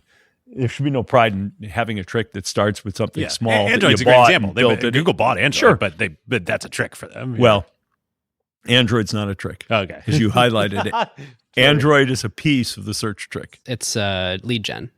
Yeah, exactly. Lead generation for search. Yeah, that's right. All right, listeners. Now is a great time to thank our longtime friend of the show, ServiceNow. If you are running a large enterprise, AI agents are likely spread across every team, and deploying them is no longer the hard part. Yeah. The hard part is knowing what permissions they have, what employees are using them for, or what decisions AI is making. AI security for an enterprise at scale is not a small concern. Like, the risks are real. Exactly. And the challenge with AI is governing it, securing it, measuring it, and making sure that it actually delivers value. That is why ServiceNow built the AI Control Tower. Yep. AI Control Tower gives enterprises a single place to see, manage, govern, and optimize AI across the entire business. And it works with any AI, not just theirs.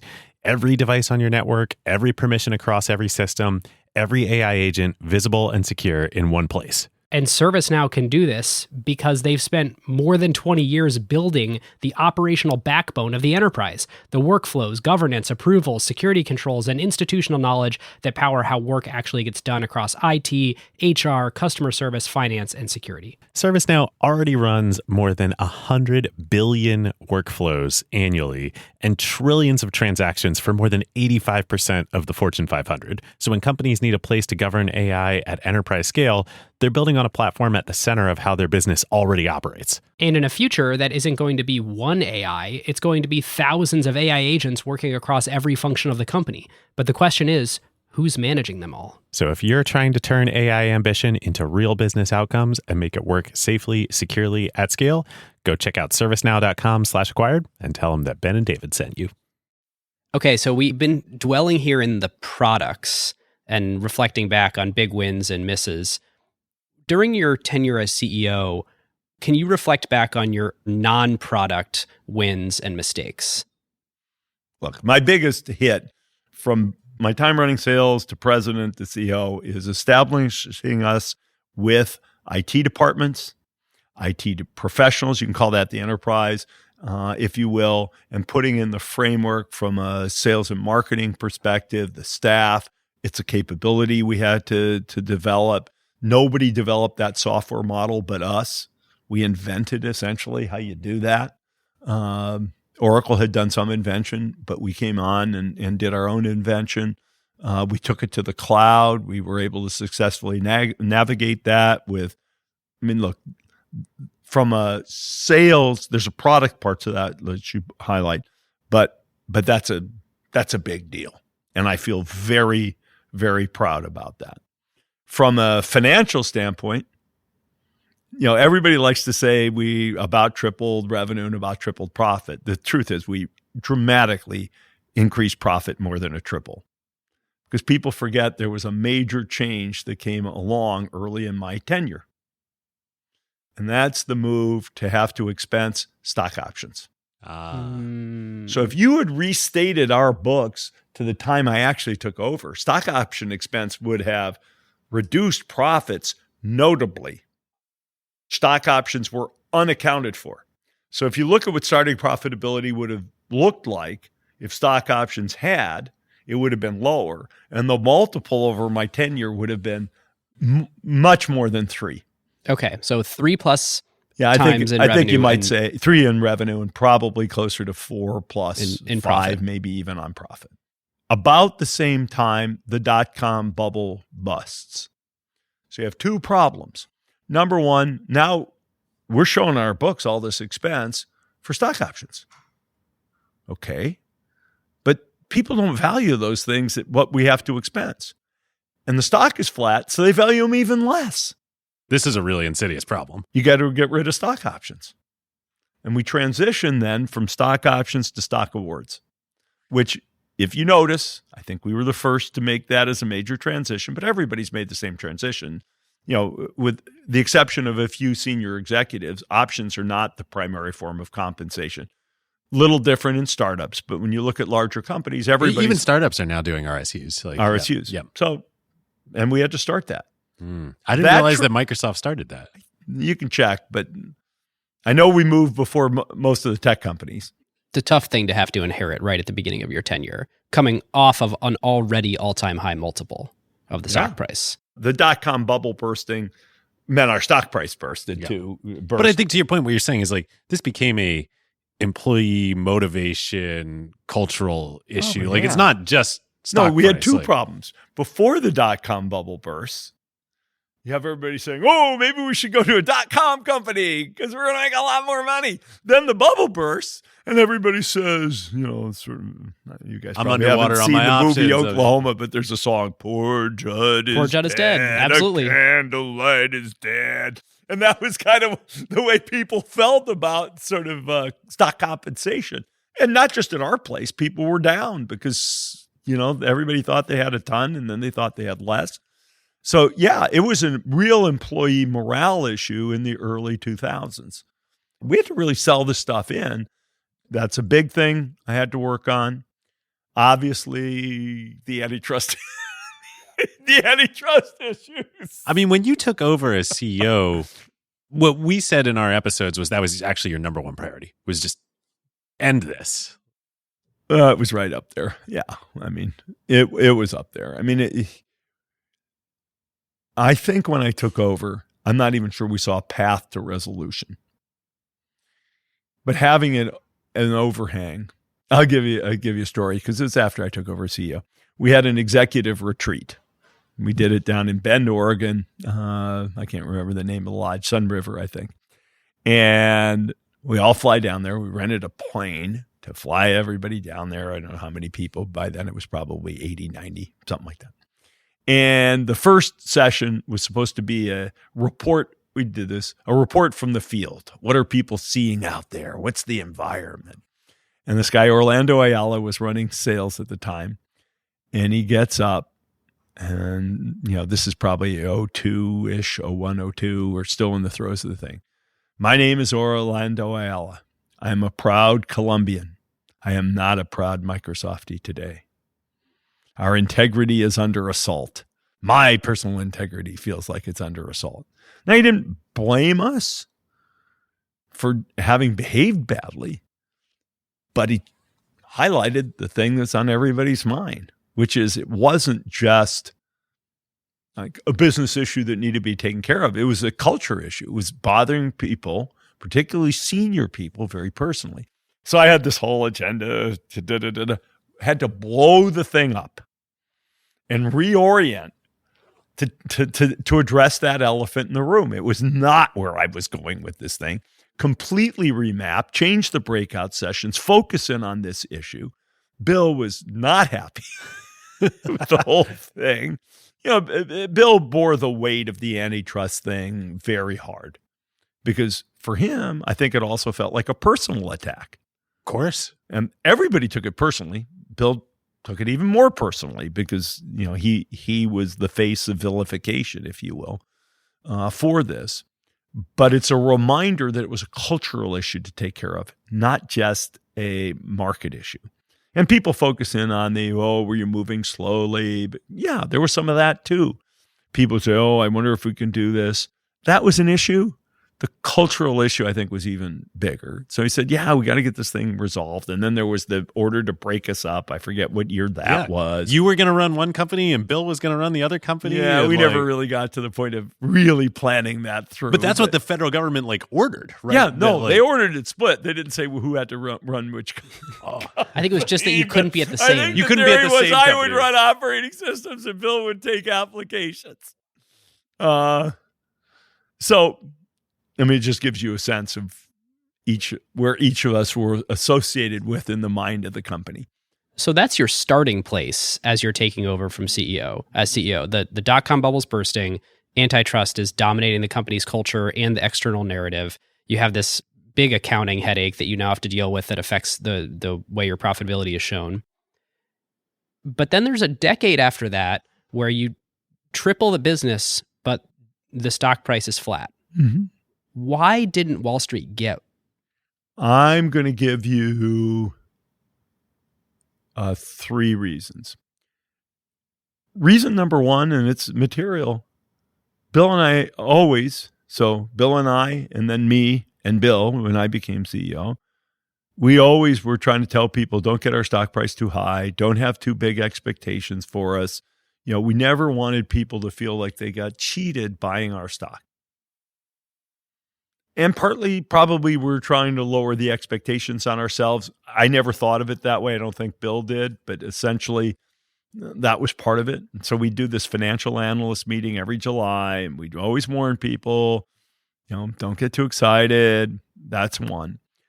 As part of that whole theme, Bill never went to a quarterly analyst call, and I never went to a quarterly analyst call.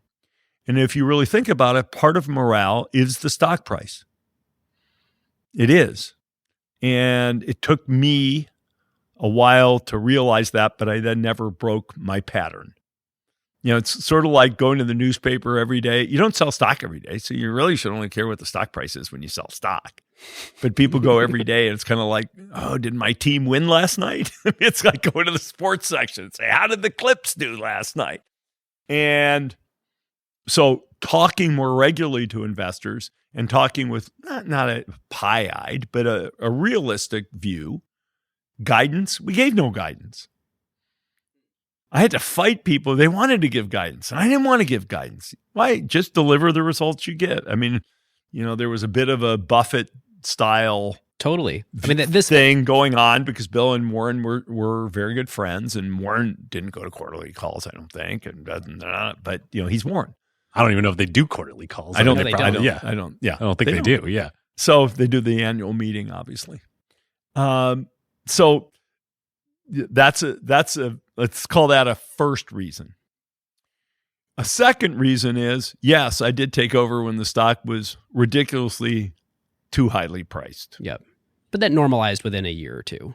The bubble burst, it normalizes some, but it creates sort of another narrative about things. So that I'd say is, I'll give you 4 reasons then. Next, I was hardcore about telling people I'm going to spend to do the things we need to do to succeed. That's not what Wall Street likes to hear. No, but I was viewed as a spender. And I was much louder on this than Satya is on anything financial, because it's kind of how I'm programmed. He's programmed a little differently. And Amy is more balanced. I mean, she'll talk about balance, and I would say, we're going to win with Surface.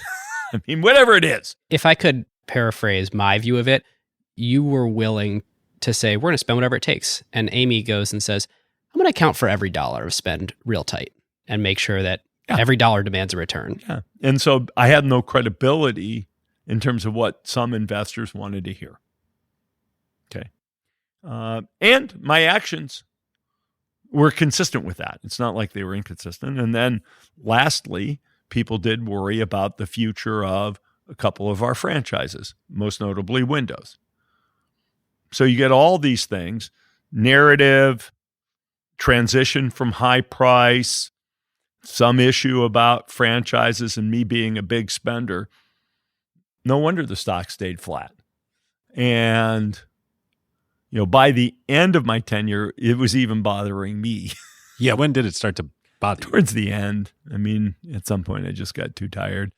But by then it was also probably hard for me to reset that dialogue, for me to go to investors and say, I'm a changed man. I'm not going to spend anymore. Nobody was going to believe that shit. Right. They just wouldn't have believed it, right? I mean, you can't come in and say, well, I've been a certain way for about 35 years, or 30 years, but I'm a new man. I'm reformed. It doesn't work that way. If you're a spender. I worship at the altar of capital allocation now. If you're a spender, you're a spender. If you're not good with investors, they're not going to buy in overnight that you've changed. There's a certain, and I didn't intend it that way, but there's a certain disrespect by not going to quarterly calls. With hindsight, people aren't going to say, he's showing up. He's a changed man. He used to tell us the stock price was too high or worry about it. Now he's going to tell us, no, the stock should be okay. It should be higher. No, there was no way to reset the investor view of me. You need a full rebrand, full clean slate. Well, you probably need a full new CEO. I mean, when I wrote my letter of, sort of goodbye to the board, I did say, hey, look, this is a unique opportunity. There's a lot of things in our brand, in our image, that would only be able to be reset by a new CEO, by having a new CEO. Because people don't walk in and say, guys are changing. So it's hard to change the narrative without the change. Now, I'm not saying that means CEOs should go every time there's a bad narrative. That's not really my point. But it just gets harder, particularly since, look, I may have only been CEO since 2000, but it's not like I wasn't there since 1980. Yeah, I was there since 1980. And essentially I'd been the, second voice of the company for 20 years. And then for 14, I was the first voice, theoretically. Although that had some complexity too. I kind of get the sense by the end, it wasn't fun for you anymore too. No, that's not true. No? No. Look, the toughest time was probably the ship of Vista. Yeah. That was probably the toughest time. That in the early 2000s, when I took over. On my little sheet here, I highlight that 98 to 2004 were kind of tough years. plus Xbox.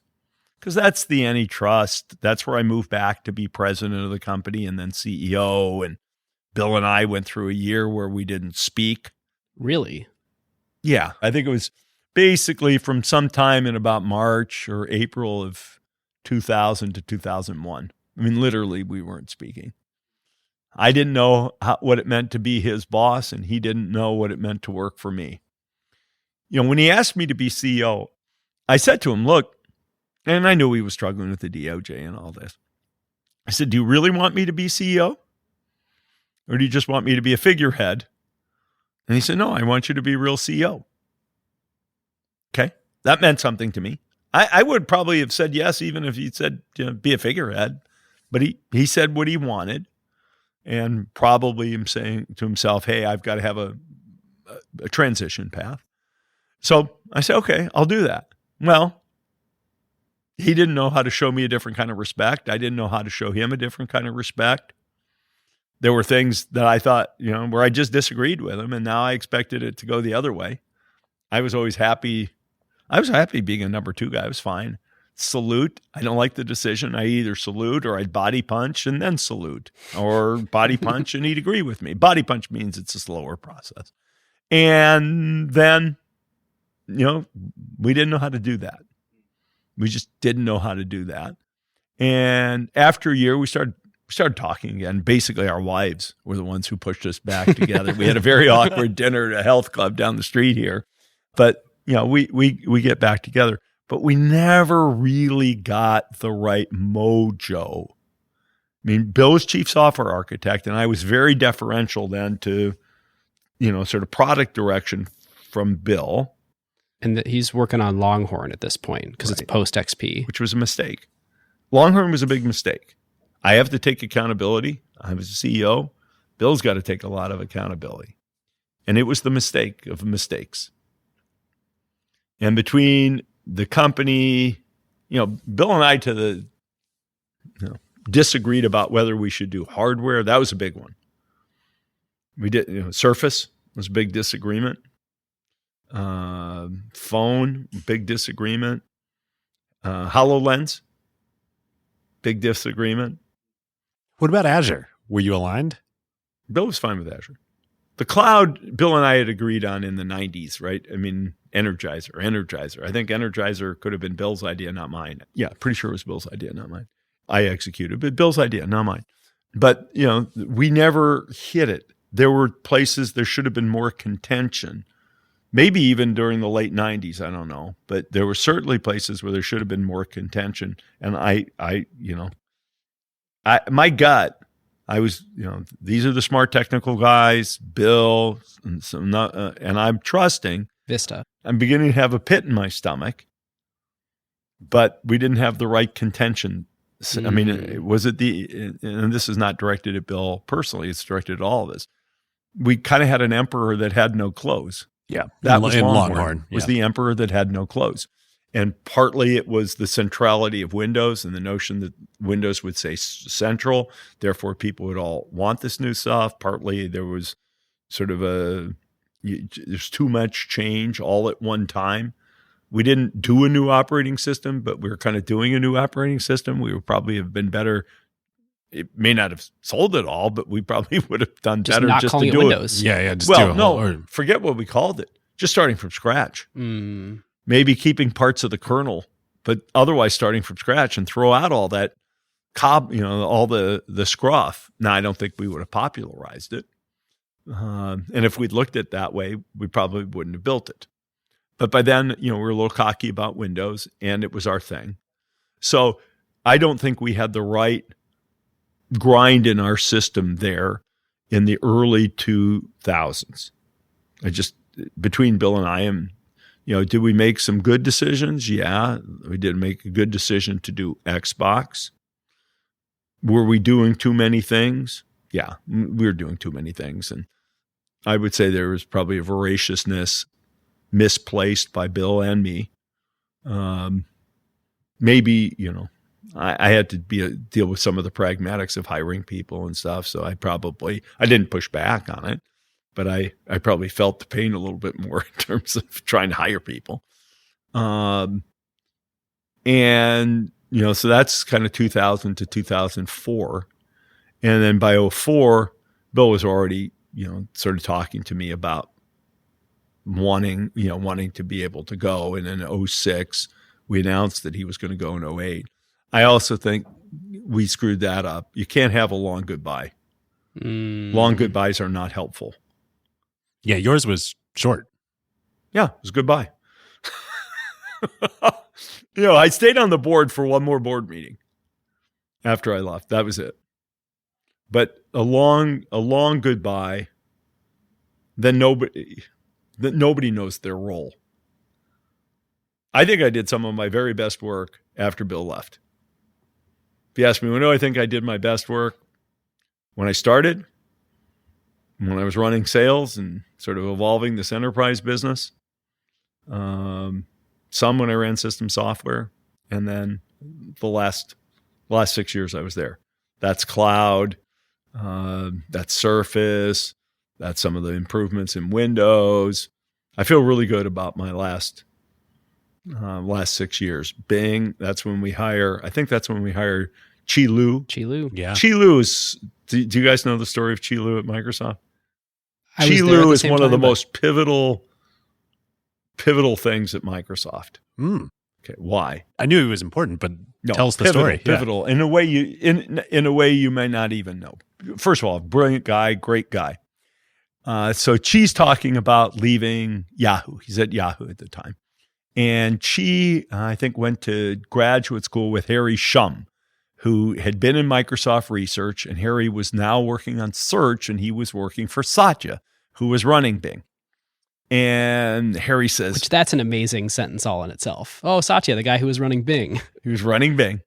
And Harry says, Chi's a genius. We've got to hire Chi. Or, I don't know if Chi really wants to work for her. Well, we got to pick Chi's brain. We just have to learn from Chi Lu.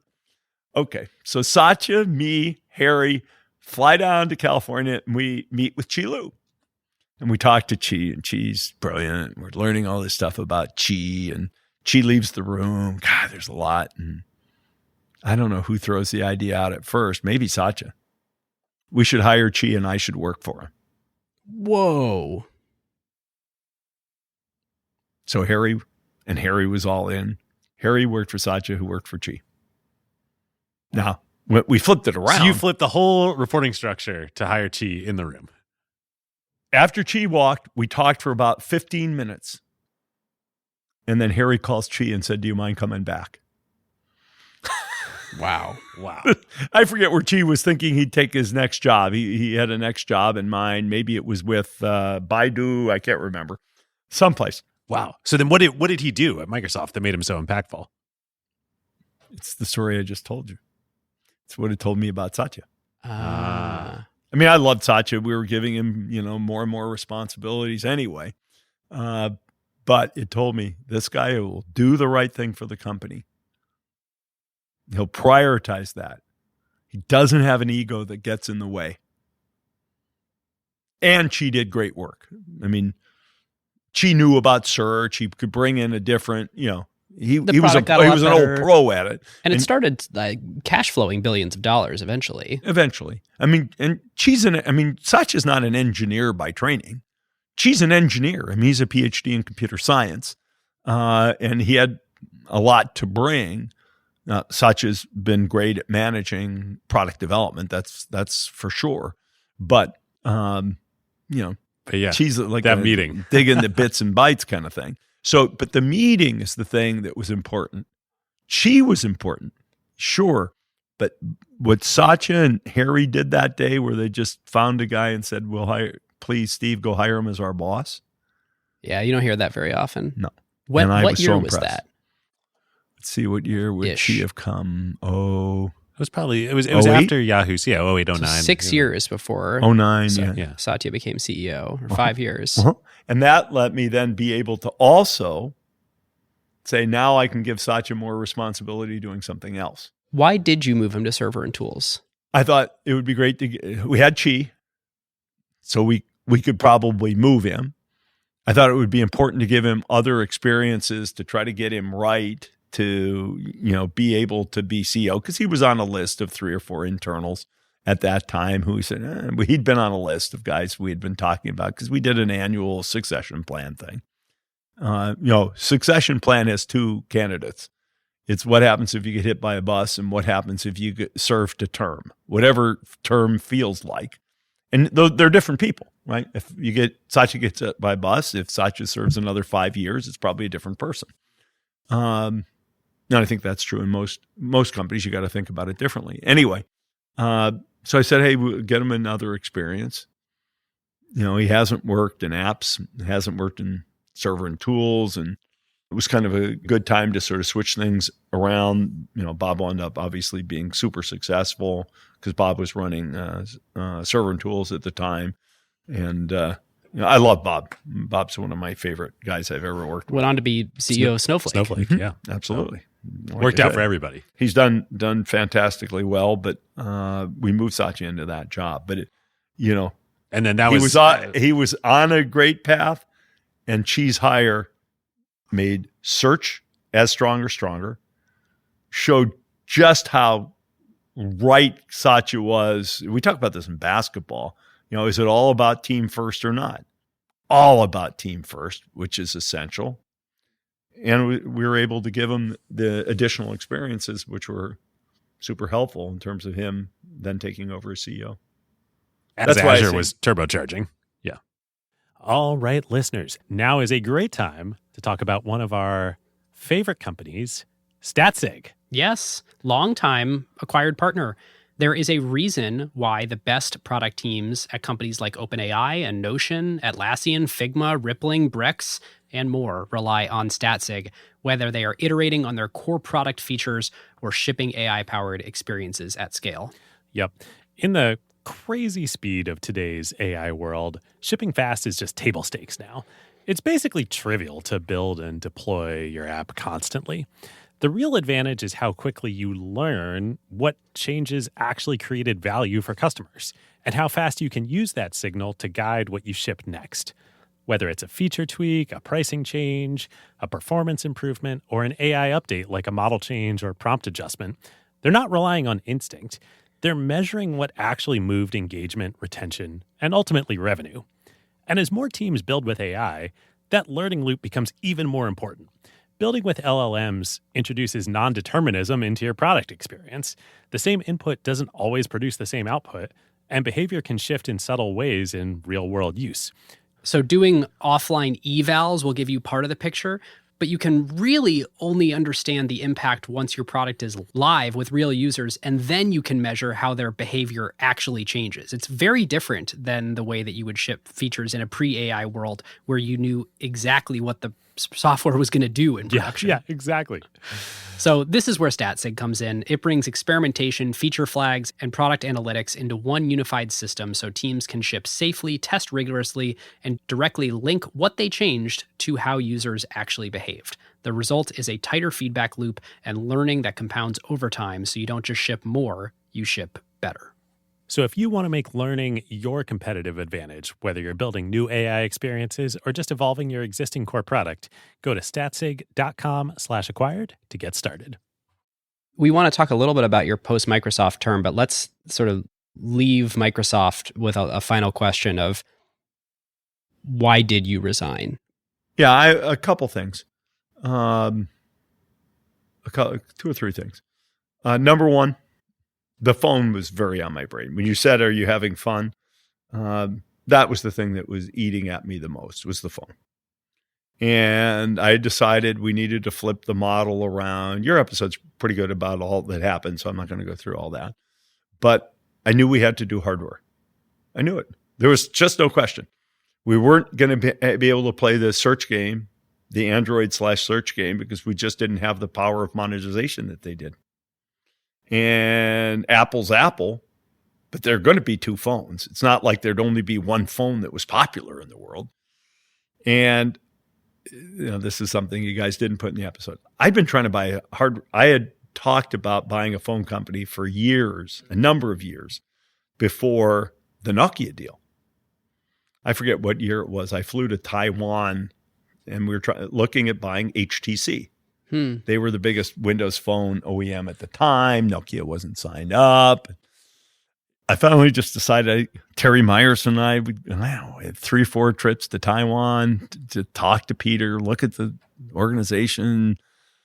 And I just decided it would be too tough to buy a Taiwanese company, that it would be, I would worry too much about the integration. I liked Peter Cho, who ran HTC. I don't know if that name means anything to you guys. Yeah, of course. But I'd been looking at that thing for 2 or 3 years maybe before.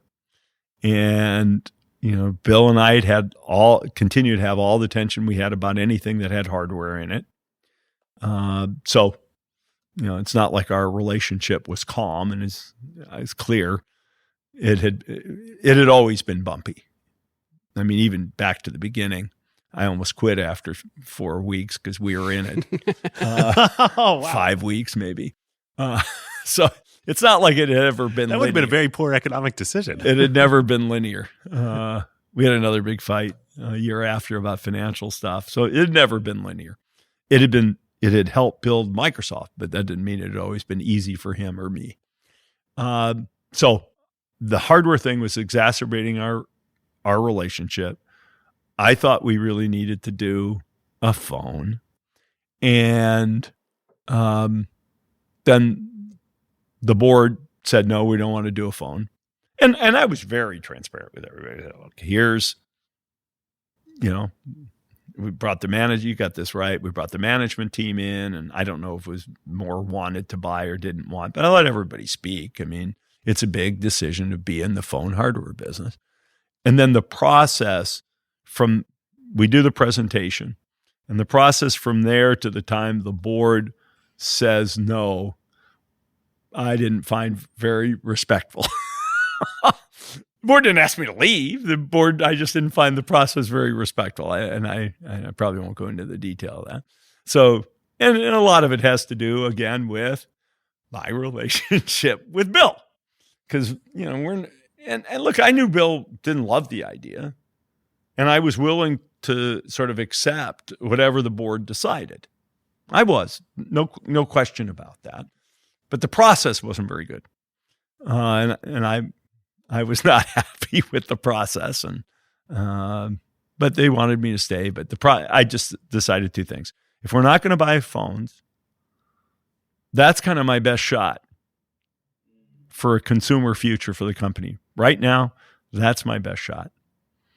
Now, I tried to fire the Yahoo shot, the phone shot. Those were my 2 things. Remember, mobile and search. And so I said, look, this might be the right time. We can't make my play here. Not out of pique. It's just, hey, I thought about this in advance and said, look, if it doesn't work, it doesn't work. If the board doesn't want to do it, fine. And so I said, this is a good time. It's also a good time because the cloud's just coming on. And I'm saying to myself, look, we're going to have to build new capabilities. Even the way we're moving to a gross margin, to a something below 100% gross margin business. We have whole new capabilities we need to build up around that. I even think of it through the lens of the accounting system. Like, how do we have these revenue and cost reports. They have to change in the world of the cloud because you really have to get tight on gross margin, not on revenue. Revenue, I don't really pay much attention to Microsoft's revenue. I pay attention to the gross margin growth. These days, you're saying? Those days. When I said the move to the cloud, I used to say this to analysts. You should expect us. You want us to have lower gross margins going forward, but we'll make it up in volume. Right? I mean, that is the whole proposition of the cloud. Yeah. Lower gross margins. It's like Walmart's an okay company, even though it's, net margins, whatever, 1.5%, 2%. You just got to make it up in volume. So I knew it was a good time to let the new person sort of build from what we had to sort of the next generation of all the machinery that would have to happen to make cloud happen.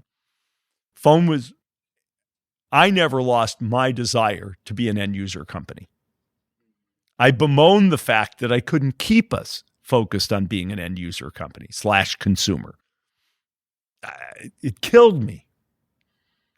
And it's sort of, you don't just, I want to be a consumer company. No, you got to find the locomotive, not just a bunch of cabooses.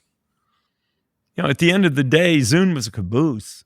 A lot of things we invested in were cabooses. We had to find the locomotive. And there were only 2 possible locomotives that made any sense. And I didn't have a play that I thought was going to break through anytime soon in search.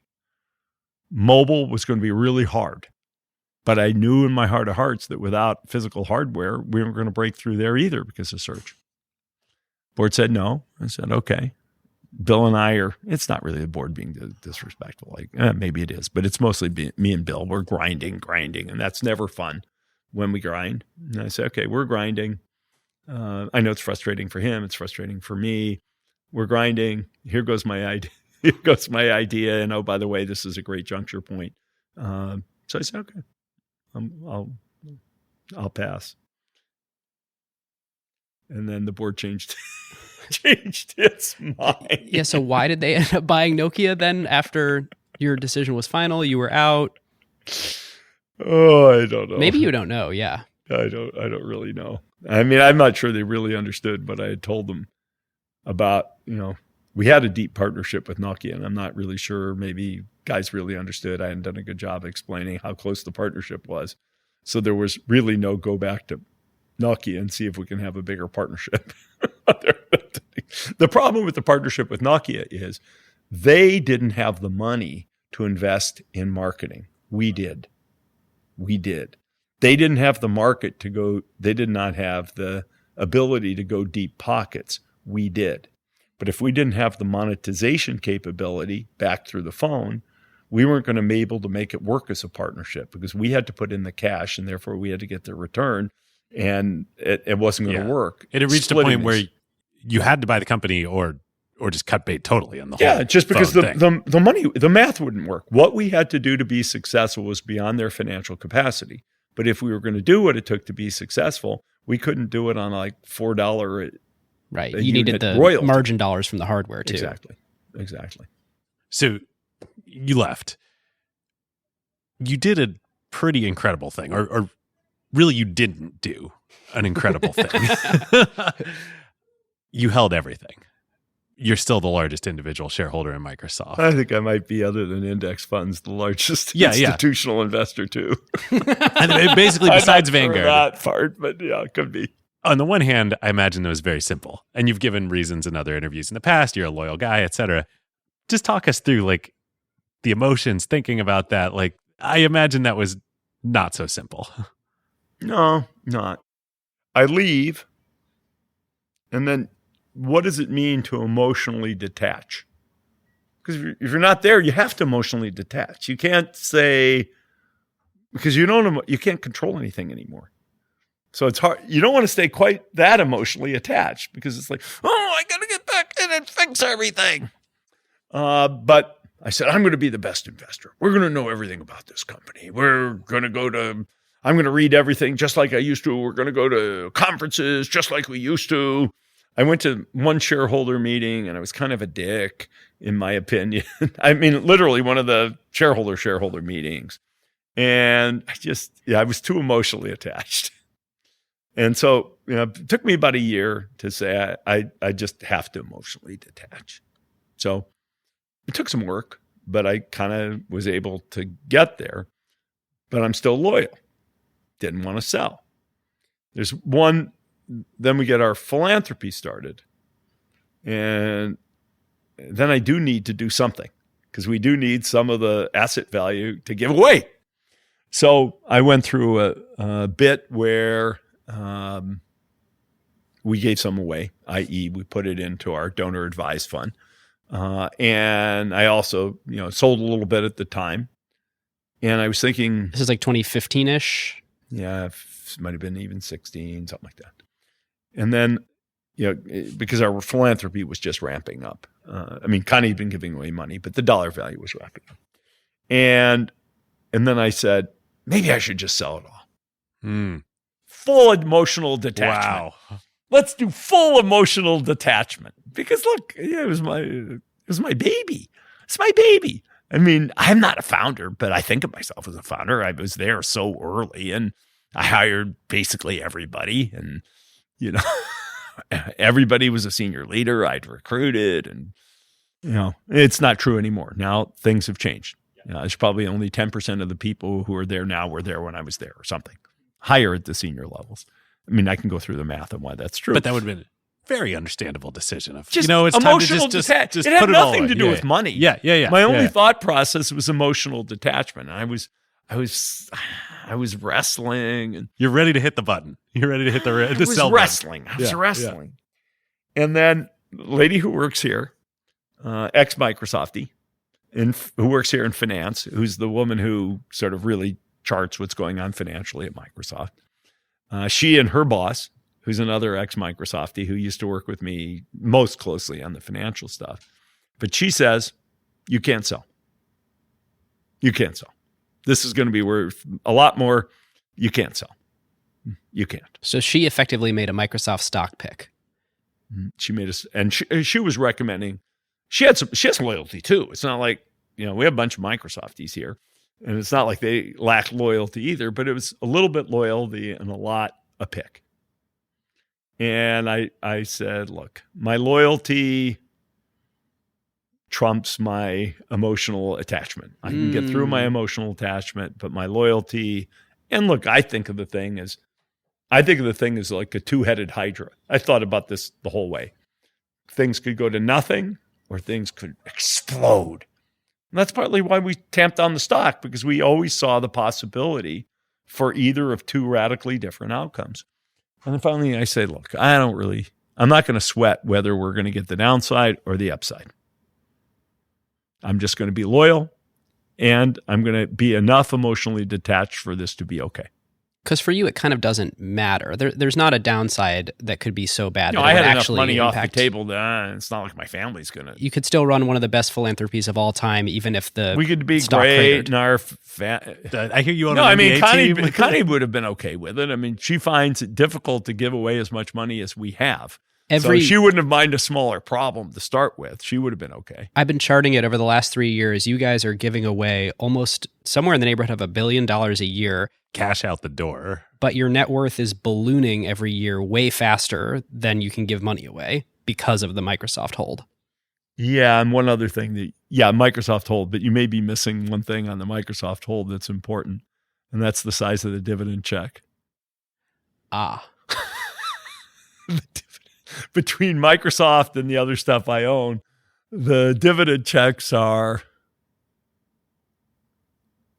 pretty close to what we give away.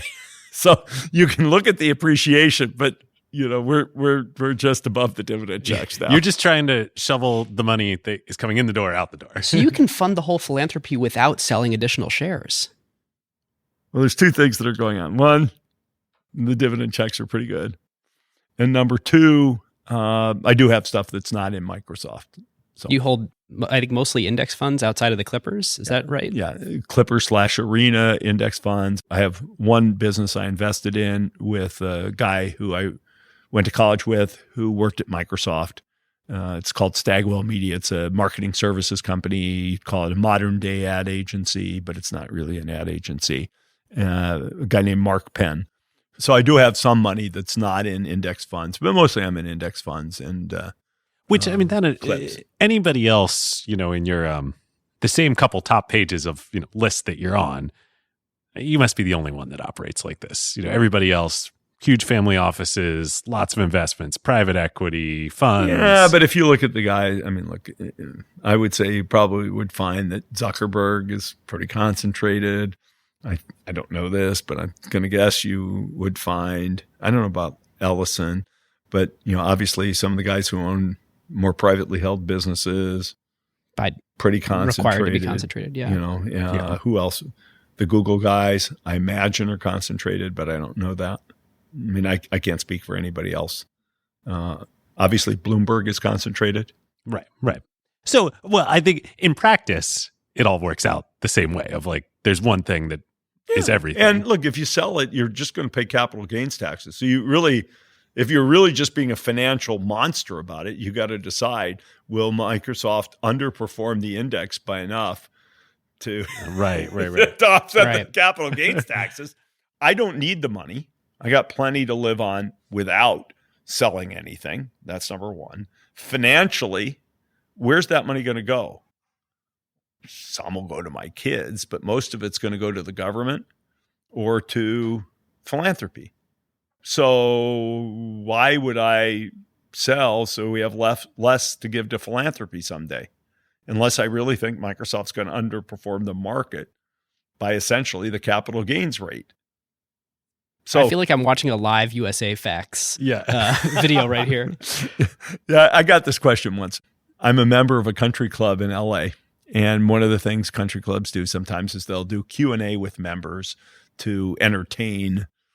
And I did a Q&A with a friend of mine at the club, and who'd been president of the club actually, and also is a kind of knows Charlie Munger pretty well, and Charlie Munger's there as well. And Charlie Munger comes up to him beforehand, and to me, I know Charlie through Bill and Warren, and says, "If you call on me, I have a question." As only Charlie can. So you did a Charlie episode, so we do our panel thing, the two of us, and then Q&A. And Charlie, gets up to the mic. He's not moving super well, but he gets up to the mic, and Charlie, we can call on you. And Charlie says, "Steve, I'm wondering why you held on to your Microsoft stock when your partners over there didn't. I know you're not that smart." I said, "No, Charlie, but I'm not loyal." Wow. I don't know why Paul and Bill didn't hang on. I don't know. You'd have to ask them. But for me, it's sort of a from the heart kind of thing. And I think it'd be fine financially. It's not going to screw anything up financially. I mean, what's the worst thing that happens? Microsoft goes to zero? Probably not. But even if Microsoft goes to zero, me and my family, we can live. We can give away money. It's not going to go to zero. And I'm okay. Either. Any way it goes, I'm fine. And are the Clippers and the Intuit Dome fully paid off at this point? The Clippers are fully paid off. I paid them off the day I bought them. That's not true. I didn't want to sell stocks at the time, so I borrowed some money, which is long paid off. Intuit Dome, we borrowed some money against Intuit Dome, so I don't owe any money on it. Oh, that's not true. I have some margin debt that I used to, but again, it's just a timing thing. I didn't want to sell stock, so took some margin debt, which as dividends come in, I'm reducing the margin debt. But the building itself has debt on it. Why? Because to sell the building, let's say something was to happen to me and Connie, my wife, had to sell it. It obviously has a lower value. The buyer would have to come up with less cash because it has debt on it. So call it worth X billion. Right. You just rolled the and debt it's over. got Y billion on debt on it. You're only selling it for X minus Y. You're not selling it for X, meaning the universe of buyers is bigger because it has debt on it. And oh, by the way, I happen to get the debt at a very good time at a very good rate. So it's sort of a double value to to a future buyer. So that's the reason we put debt on the building. And the margin debt was just a timing issue, if you will. I feel like we've done you a great disservice by going into the Clippers and Intuit Dome through the element the financial lens. Yeah. Can I ask you? Now, that I do not own for financial purposes. Well, hey, and I will also tell you, unlike Microsoft, it cannot go to zero. Yeah. Yeah. Like the asset value. Not a chance. It is far more secure than Microsoft. Why? Not making more of them. They're not making more of them. And as long as anybody in the world's getting richer, the buyer pool will only go up and people don't buy them for their earnings. I wish we had more earnings. But at the end of the day, people are buying them because almost more like a piece of art. I mean, not everybody. Some people don't like negative cash flow, blah, blah, blah. But at the end of the day, and I have, the Clippers, we have the best market in the world. I mean, if you want to own a basketball team, other than maybe Miami, the place players want to play is LA. And if you look at buyers, if you're a buyer and where do you want to go you care about if where you you're don't live buying. in LA? Where do you want to go? Well, you want to go to LA or you want to go to Miami. You don't want to go to New York in the wintertime. And if you're a foreign buyer, potentially, you want to go to LA. So that asset value, we should get on to something other than asset value. And I'm not selling the thing. My estate may sell it. I don't know what the Connie and the kids will want.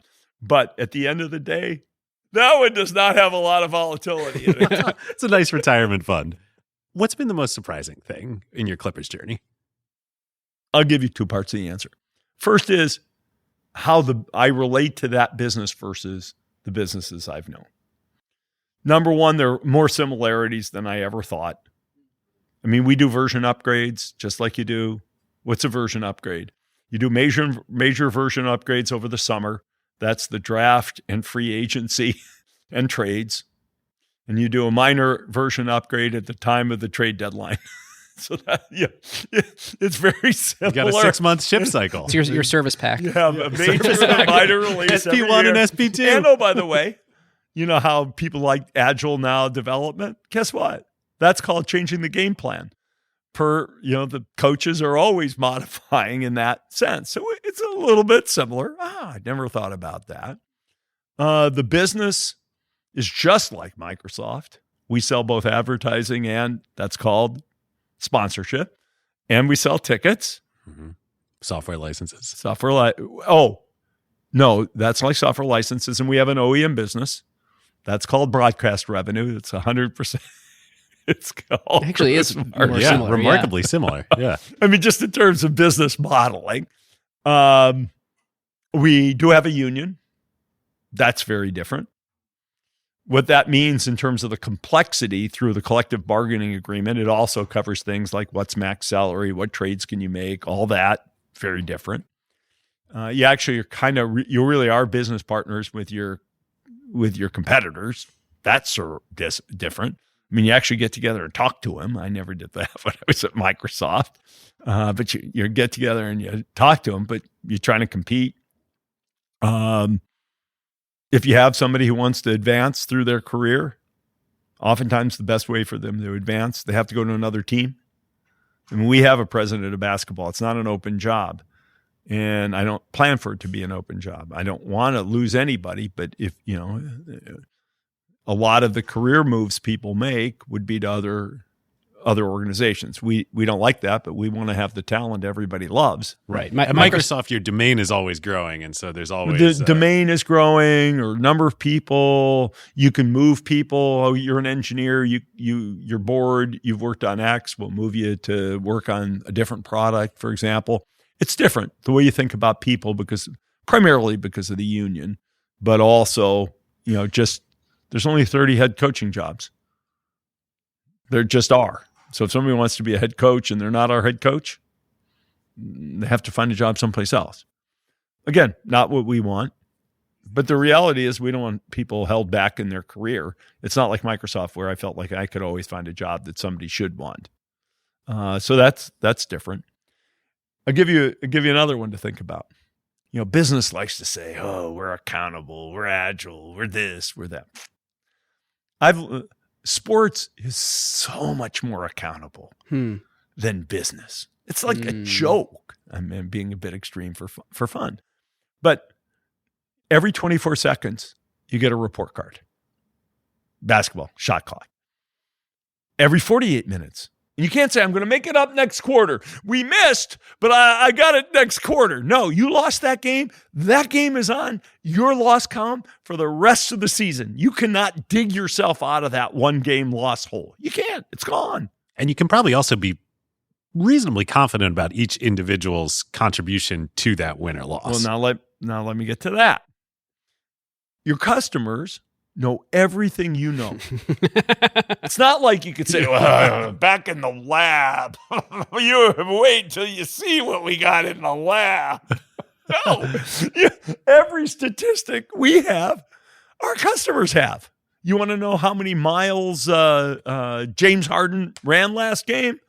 Comes out of the statistical systems. You can find that out. If you want to know how many pick and rolls we ran of a certain type, and how they were guarded and how we did scoring against them? Don't worry. You can read about it. You want to look and see what the dynamics look like on the sidelines? You can just sit there and watch our players and say, oh, I don't know everything. I don't know what they're saying, but I can see their body language. Oh, so-and-so seemed really charged up. Oh, that's great. So-and-so cheers for their teammates. So-and-so seemed down. There's almost nothing. I mean, we get to watch practice. Our fans don't. But the level of accountability is so high. The speed is high. Think of teamwork. Teamwork, man. It's all on display. Not only on display, but you absolutely know you need teamwork. One star can't bail you out. You may have one star, but then the pieces have to fit around the star. You know, it's just kind of the way it is. You can't, you know how businesses, you say, okay, everybody wants to talk about teamwork. And in a lot of places that would mean, hey, Ben, you know, I don't know, we could work better on this. And then Ben can say, your team's doing things wrong. And then we can get back together and talk a little more. And then a month later, we can talk about it some more. Probably you've seen this in some organizations. And then at some point, we'll talk about it as if it were a great collaboration. Right. Between our two teams. And you know what has to happen in our business? Every minute. You actually got to pass the ball. You have to actually say it, pass the ball. Yeah. Or, you know, hey, this isn't working. You got to do X. You got to give real-time feedback. You can't lollygag or, well, you know, let's rub each other's belly. No, if you want that team to be better, you have to hold one another accountable, not just the coach. The best teams, the players hold each other accountable. And not just the best player holds everybody else accountable, but the guys who are not stars have to be able to hold, everybody's got to hold everybody accountable, which really means give the feedback. In Microsoft, we got rid of the value called teamwork. I didn't want that one. I said, open and respectful and dedicated to making others better. Because teamwork could sound like a treat everybody, nice. Open, yes. Got to say what's on your mind. Respectful, yes. But number one, dedicated to making each other better, which I think is what the purpose of teamwork is, as opposed to the word teamwork. Oh, that's interesting. Teamwork is like an implementation detail, but that's not actually the goal. We don't seek to have an organization full of teamwork. It's teamwork because we want some output. Exactly. And you know, I think back to the old HP team, you know, I'm okay, you're okay, let's all be nice to each other. And, you know, there's a little bit of that's kind of come back into the general narrative of culture today and, you know, generations much younger than me.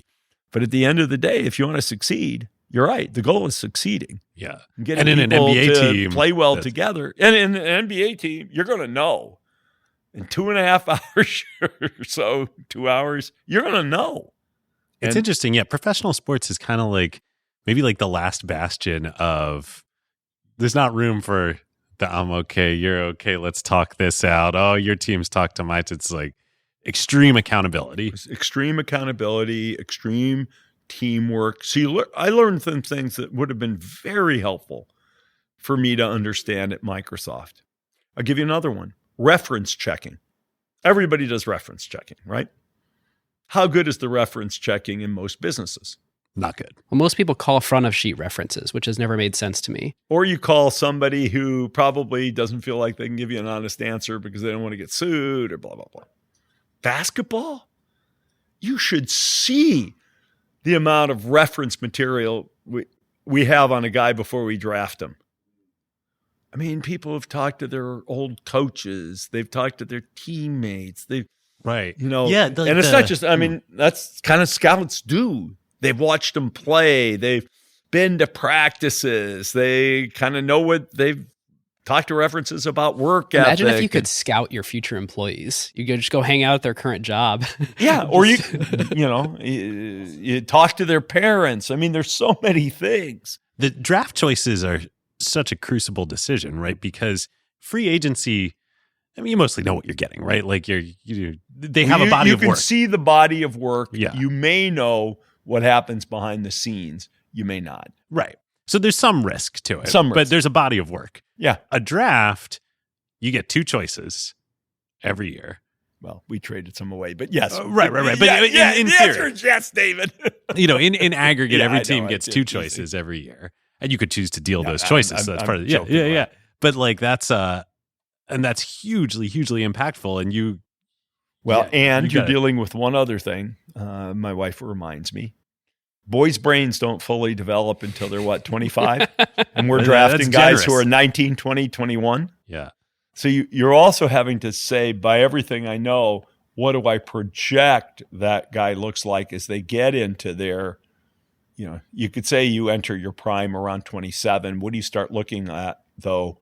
You're going to look pretty good or not by 23, 24, 25. So you have to sort of have a progression of what you think happens to the young man when you draft them. And so reference checking,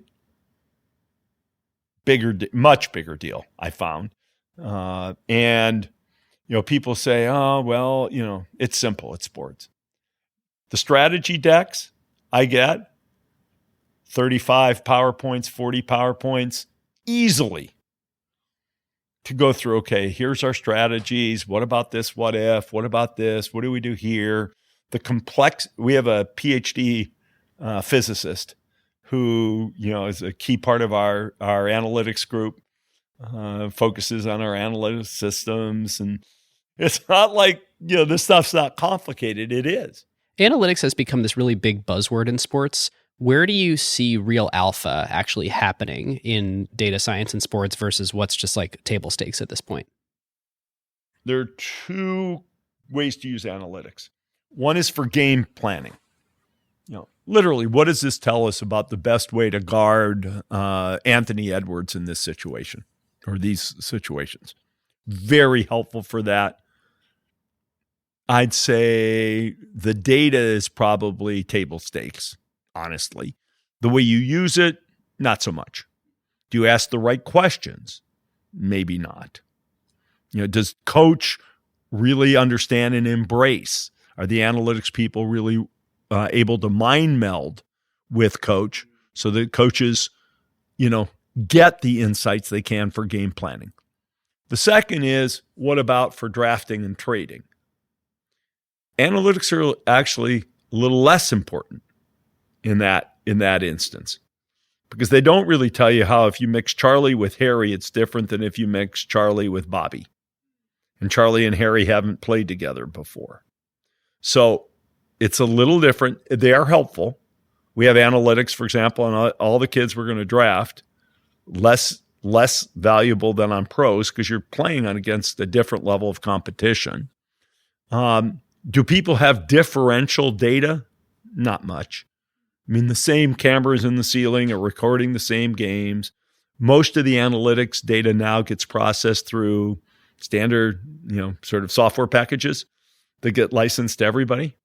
So there's a company called Hawkeye, Second Spectrum, and basically, they've built machine learning layers on top of the raw motion data, et cetera. And so every team winds up with the same tools. Doesn't mean you don't need smart guys. It doesn't mean you don't do analysis on top of it. Has anyone had a breakthrough form of measurement? Is there an example in the last 5 years of a team that's had a great data source emerge? A different data source than other people have? No, I don't think so at all. It's the things people emphasize in terms of what they look at could be different, I think, very much by teams. There are teams at the draft who just have you take a psychological test. You get to interview a set of kids, and they might just have you take a test. Other teams, it's all about the interview. Some people, I don't know if they have them see psychologists. I don't know, but people will use different techniques to try to do some of that. It's a little different than analytics, but it gives you the sense of what is important. How do you assess what's important? Fascinating. Interesting. How does Intuit Dome fit into all this? I love Intuit Dome. Since we talked a lot about products, and I've been involved in, I'll say the visioning and I call myself a visionary, but what should this product look like? And particularly those, that, a number of them, both Windows, but also certainly on the back-end products, back-end meaning they're not customer visible. But I would say Intuit Dome's probably the product for which I had the clearest vision I've ever had. I knew what I wanted. It evolved some because we went and looked at, a bunch of other arenas, but I had a point of view. I know what user I wanted to make happy. So I bet a lot of people aren't familiar. What is the thesis behind Intuit Dome? I wanted to make Intuit Dome the best place for the hardcore basketball fan. And particularly the hardcore Clippers fan, right? Sure, of course, because we're the only team that plays there. Well, you've got another team who plays there every night, your visiting team. But not trying to help them. Not trying to help them. So, yes, Clipper fans, but I wanted we're going to have the Olympics. We'll have every Olympic basketball game in Intuit. I want it to be great for those environments. We have some college games or high school games in there. Basketball. So you sit in there and you're a fan. It's a live event. Got to have energy. Got to have intensity. If you're a basketball fan, come on, let's go. And so you want it tight. You want to have it reverberating with people who are cheering. We built essentially a whole side of the building is structured more like a college gym, long and steep. There's no suites on the side. We even built a student section right in the middle, i.e. it's standing room only. You must stand. That's what you have to agree to if you're going to sit there or be there. You have to agree to stand. You have to agree to cheer. And if you don't, we'll find you another place in the building to sit. But you can't wear visiting gear paraphernalia on that whole side. 4,000 seats. We'll move you if, otherwise. Wow. It's small. Not the number of seats is a little small. But the way we pulled it together, there's no hockey. I didn't want hockey. Not that hockey's not a great sport, but compromises you'd have to make to the arena. You have to spread it out. You have to spread people out because the rink is bigger than the court. Very different. Basketball. We put in this. We have an acre of scoreboard. Okay? Yeah. The Halo board is unreal. More statistics. We went 4K from the start. I didn't realize it's an acre. You have an acre. Between the inside and the outside, it's almost an acre. It's the largest indoor screen in the world? Yeah, for sure. And what you were describing before is the wall. So wall. For any fans that haven't, or listeners who haven't seen a game there or seen anything, you've done interviews about this. It's an unbroken 51 rows, unbroken, all the way up. I call it the student section. We call it the swell. Clippers, waves, get it, swell. The swell is right in the middle. They do a chant before the game starts. They're chanting. They're making noise. A bunch of them, they'll find weird things they want to bring to games, funny posters, but you basically sign up, first come, first serve. If you're not there early, you're not in the swell that game. So we oversell the section. It's $1,000 for the year, which is only $25 a game. Hell of a price. Wow. But you're expected to go to an NBA game for $25. You're expected to deliver the goods. You have to. You got to bring the value. You got to bring the value. And the thesis behind the wall, if I'm sort of understanding correctly, is it should be easy to be a Clipper player, but hard to be an opposing player. We put it right on top of the visitor side, so it makes noise right into the visitor's huddle. We put the swell right behind the backboard. So basically when you're shooting free throws on that end, you're looking right at the swell. And it makes a difference. I saw data that said that the lowest free throw shooting percentage of the league for the visiting team is against the wall. Like, Steve, this... Okay. It worked. That's what I wanted. What did the other owners think about this? We've had a bunch of people come through and look at the building, and would I be surprised if a number of the new arenas get built don't have a wall? No, I would be, or at least but at least you've got section. a duration of your advantage because not every other team is doing can build or remodel an arena. But you also have to remember, I took some financial hits on this. We have fewer suites, less revenue, and we only charge $1,000 for a season ticket that gets you pretty close to the damn floor. And you didn't have any public funding for it. So in terms of the cash California, outlay, you can't have public funding for arenas. That's why we don't. So you paid for the whole arena and you're going to have slower payback on that because you have less revenue opportunity. Yeah. We took a revenue definitely we could have made more revenue on that side if we'd done things a little bit differently, but it's about basketball. We have a lot of toilets. 3 times the average or something like that? Something like that. Why? It's about basketball. Get out and get back into your seat. Don't miss the action. We started out with a lot more concession stands, and then we said, no, let's just do this completely frictionless. So if you register your face, you just walk in, grab what you want, and leave. If not, you could just tap your phone on the way in, grab your stuff, and leave. There's no checkout. We don't serve eclectic food, little everything, same thing everywhere. Why? We don't want you walking around having to look for your favorite food. No, you're going to get the same great stuff everywhere. It turns out 85% of what gets bought is in 5 items anyway. It's a hamburger, it's a hot dog, it's nachos, chicken tenders, and I'm not remembering off the top of my head. Is part of the calculus of this for attracting players too? Sure. If you look at our back end spaces, like our practice facility, ooh la la. Yeah. I think most people think that, but I'm thinking even like if you know your opponent's going to have a lower free throw shooting percentage in your home arena. Sure. I think people think, players have said they think it's really cool. Now, and that's good. That's good. Players' offices are also good, i.e. the training facility, the training area, the practice area, our outdoor pool and sauna and cold plunge, our weight room, our sports performance center. So that stuff's all, I would say, pretty good as well. Very good. So we've done a bunch of things. We have the best refs room, I think, in the league. We called the refs union, and said, what do you guys need? The media area, we said, look, if we're going to build a new arena, our visiting locker room's the best in the league. Best weight room, best that's your sales pitch to visiting stars. Exactly. Yeah. We say, hey, we care. And we care about everybody. And then we make it about the basketball, in and out. Oh, what's our artwork? We have public art that is required, some of which is basketball oriented. But our major piece of public art is a Clipper ship whose masts are backboard, replicas of basketboards from around the world. Basketball, basketball, basketball.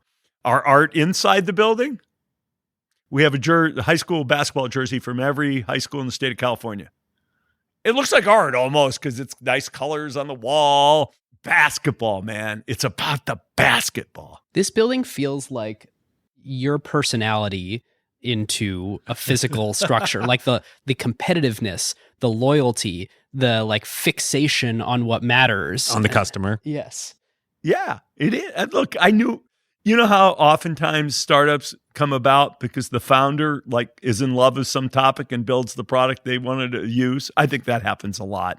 I don't think people start back and look at the market. They say, I think Zuckerberg did that. Bill did that. Programming. Everybody does it, right? Well, that's what you did. I didn't try to go out and survey. We could have designed for let me call it the contemporary audience. We would have had more lounge space. We could have designed for what I'd call traditional, long-term. That's kind of how I think about it. We could have designed in a lot of ways. I designed for me in some large measure, guys like me. And it turns out Clipper fans are like me because some of them are long suffering. The team wasn't good there for a number of years. People are diehards. They'll come up to you and say, I'm 89, which really means they bought their season tickets in 1989. And they've been there. Now we've exploded in the last, 14 years. We haven't had a losing season. So hopefully a championship here at some point. When are you going to overtake the Lakers? There are battles in tech where you just have to be patient and long-term. Our goal in LA, it's weird to have a town with 2 teams. Our goal is to be long-term grinders on that. And we want to beat them every time on the court. It's okay to have 2 popular teams. Los Angeles County, for gosh sakes, has the same number of people as the state of Ohio, pretty much. So there's plenty of people to be fans. We don't want to be, quote, little brother. We don't want to be the team with a nice 20% market share. No. We want to get our fair share. We're never going to get 100. The Lakers have tradition. So, just like at Microsoft, patient, long-term, hardcore approach. And if we don't do that, no, the Lakers have their position. They've earned it. They got a lot of championships. I don't mean we're not going to keep coming. You're coming and coming. Steve, thank you so much. Thanks, man. Thanks, David. Thanks, Steve. Appreciate it. Ooh, David, that was fun. Yes, it was. I've always wanted to interview Steve Ballmer. In fact, when I was at Microsoft, I wasn't a podcaster then, but at the time I was such a junior employee. But man, there was a complicated landscape that Steve was navigating between, the product set, between developer relevance, between the sort of shifting landscape underneath him, and will Windows be the interesting bet to make going forward? Personnel stuff, board stuff, eventually CEO transition. That is not a job I want. It's kind of fun for us as a show, too. I mean, obviously this is meaningful for you personally, but when we started the show in Seattle in 2015, I mean, the Microsoft transition, Steve, Satya, this is what was in the water. This is what we all talked about at Madrona or at Seattle in the tech ecosystem. And it's not clear that Microsoft was going to be this amazing juggernaut that it turned into. I mean, obviously, Steve had planted some seeds in enterprise and what would become the juggernaut of Azure. But we were early in Satya's tenure when we started the show. Everyone had high hopes. He had started to transform the culture, but it's come a long way. Steve knew how great Azure was going to be, but the rest of the world didn't yet. Yep. So fun. If you like this episode, go check out our 2 big episodes on the history of Microsoft. Part 1 is basically the era where Bill Gates was CEO. Part 2 is basically the era where Steve was CEO. And if you want more acquired between the monthly episodes, check out ACQ2, our interview show where we talk with founders building their businesses today, often in spaces that we've covered on the show. If you want to know more, every time an episode drops, check out our email list. That's acquired.fm/email. Get updates, get corrections, get hints at what the next episode will be. We announce all kinds of cool stuff in there. When you finish this episode, come discuss it with the other smart members of the Acquired community at acquired.fm/Slack. And with that, listeners, we'll see you next time. We'll see you next time. Who got the truth? Is it you? Is it you? Is it you? Who got the truth now?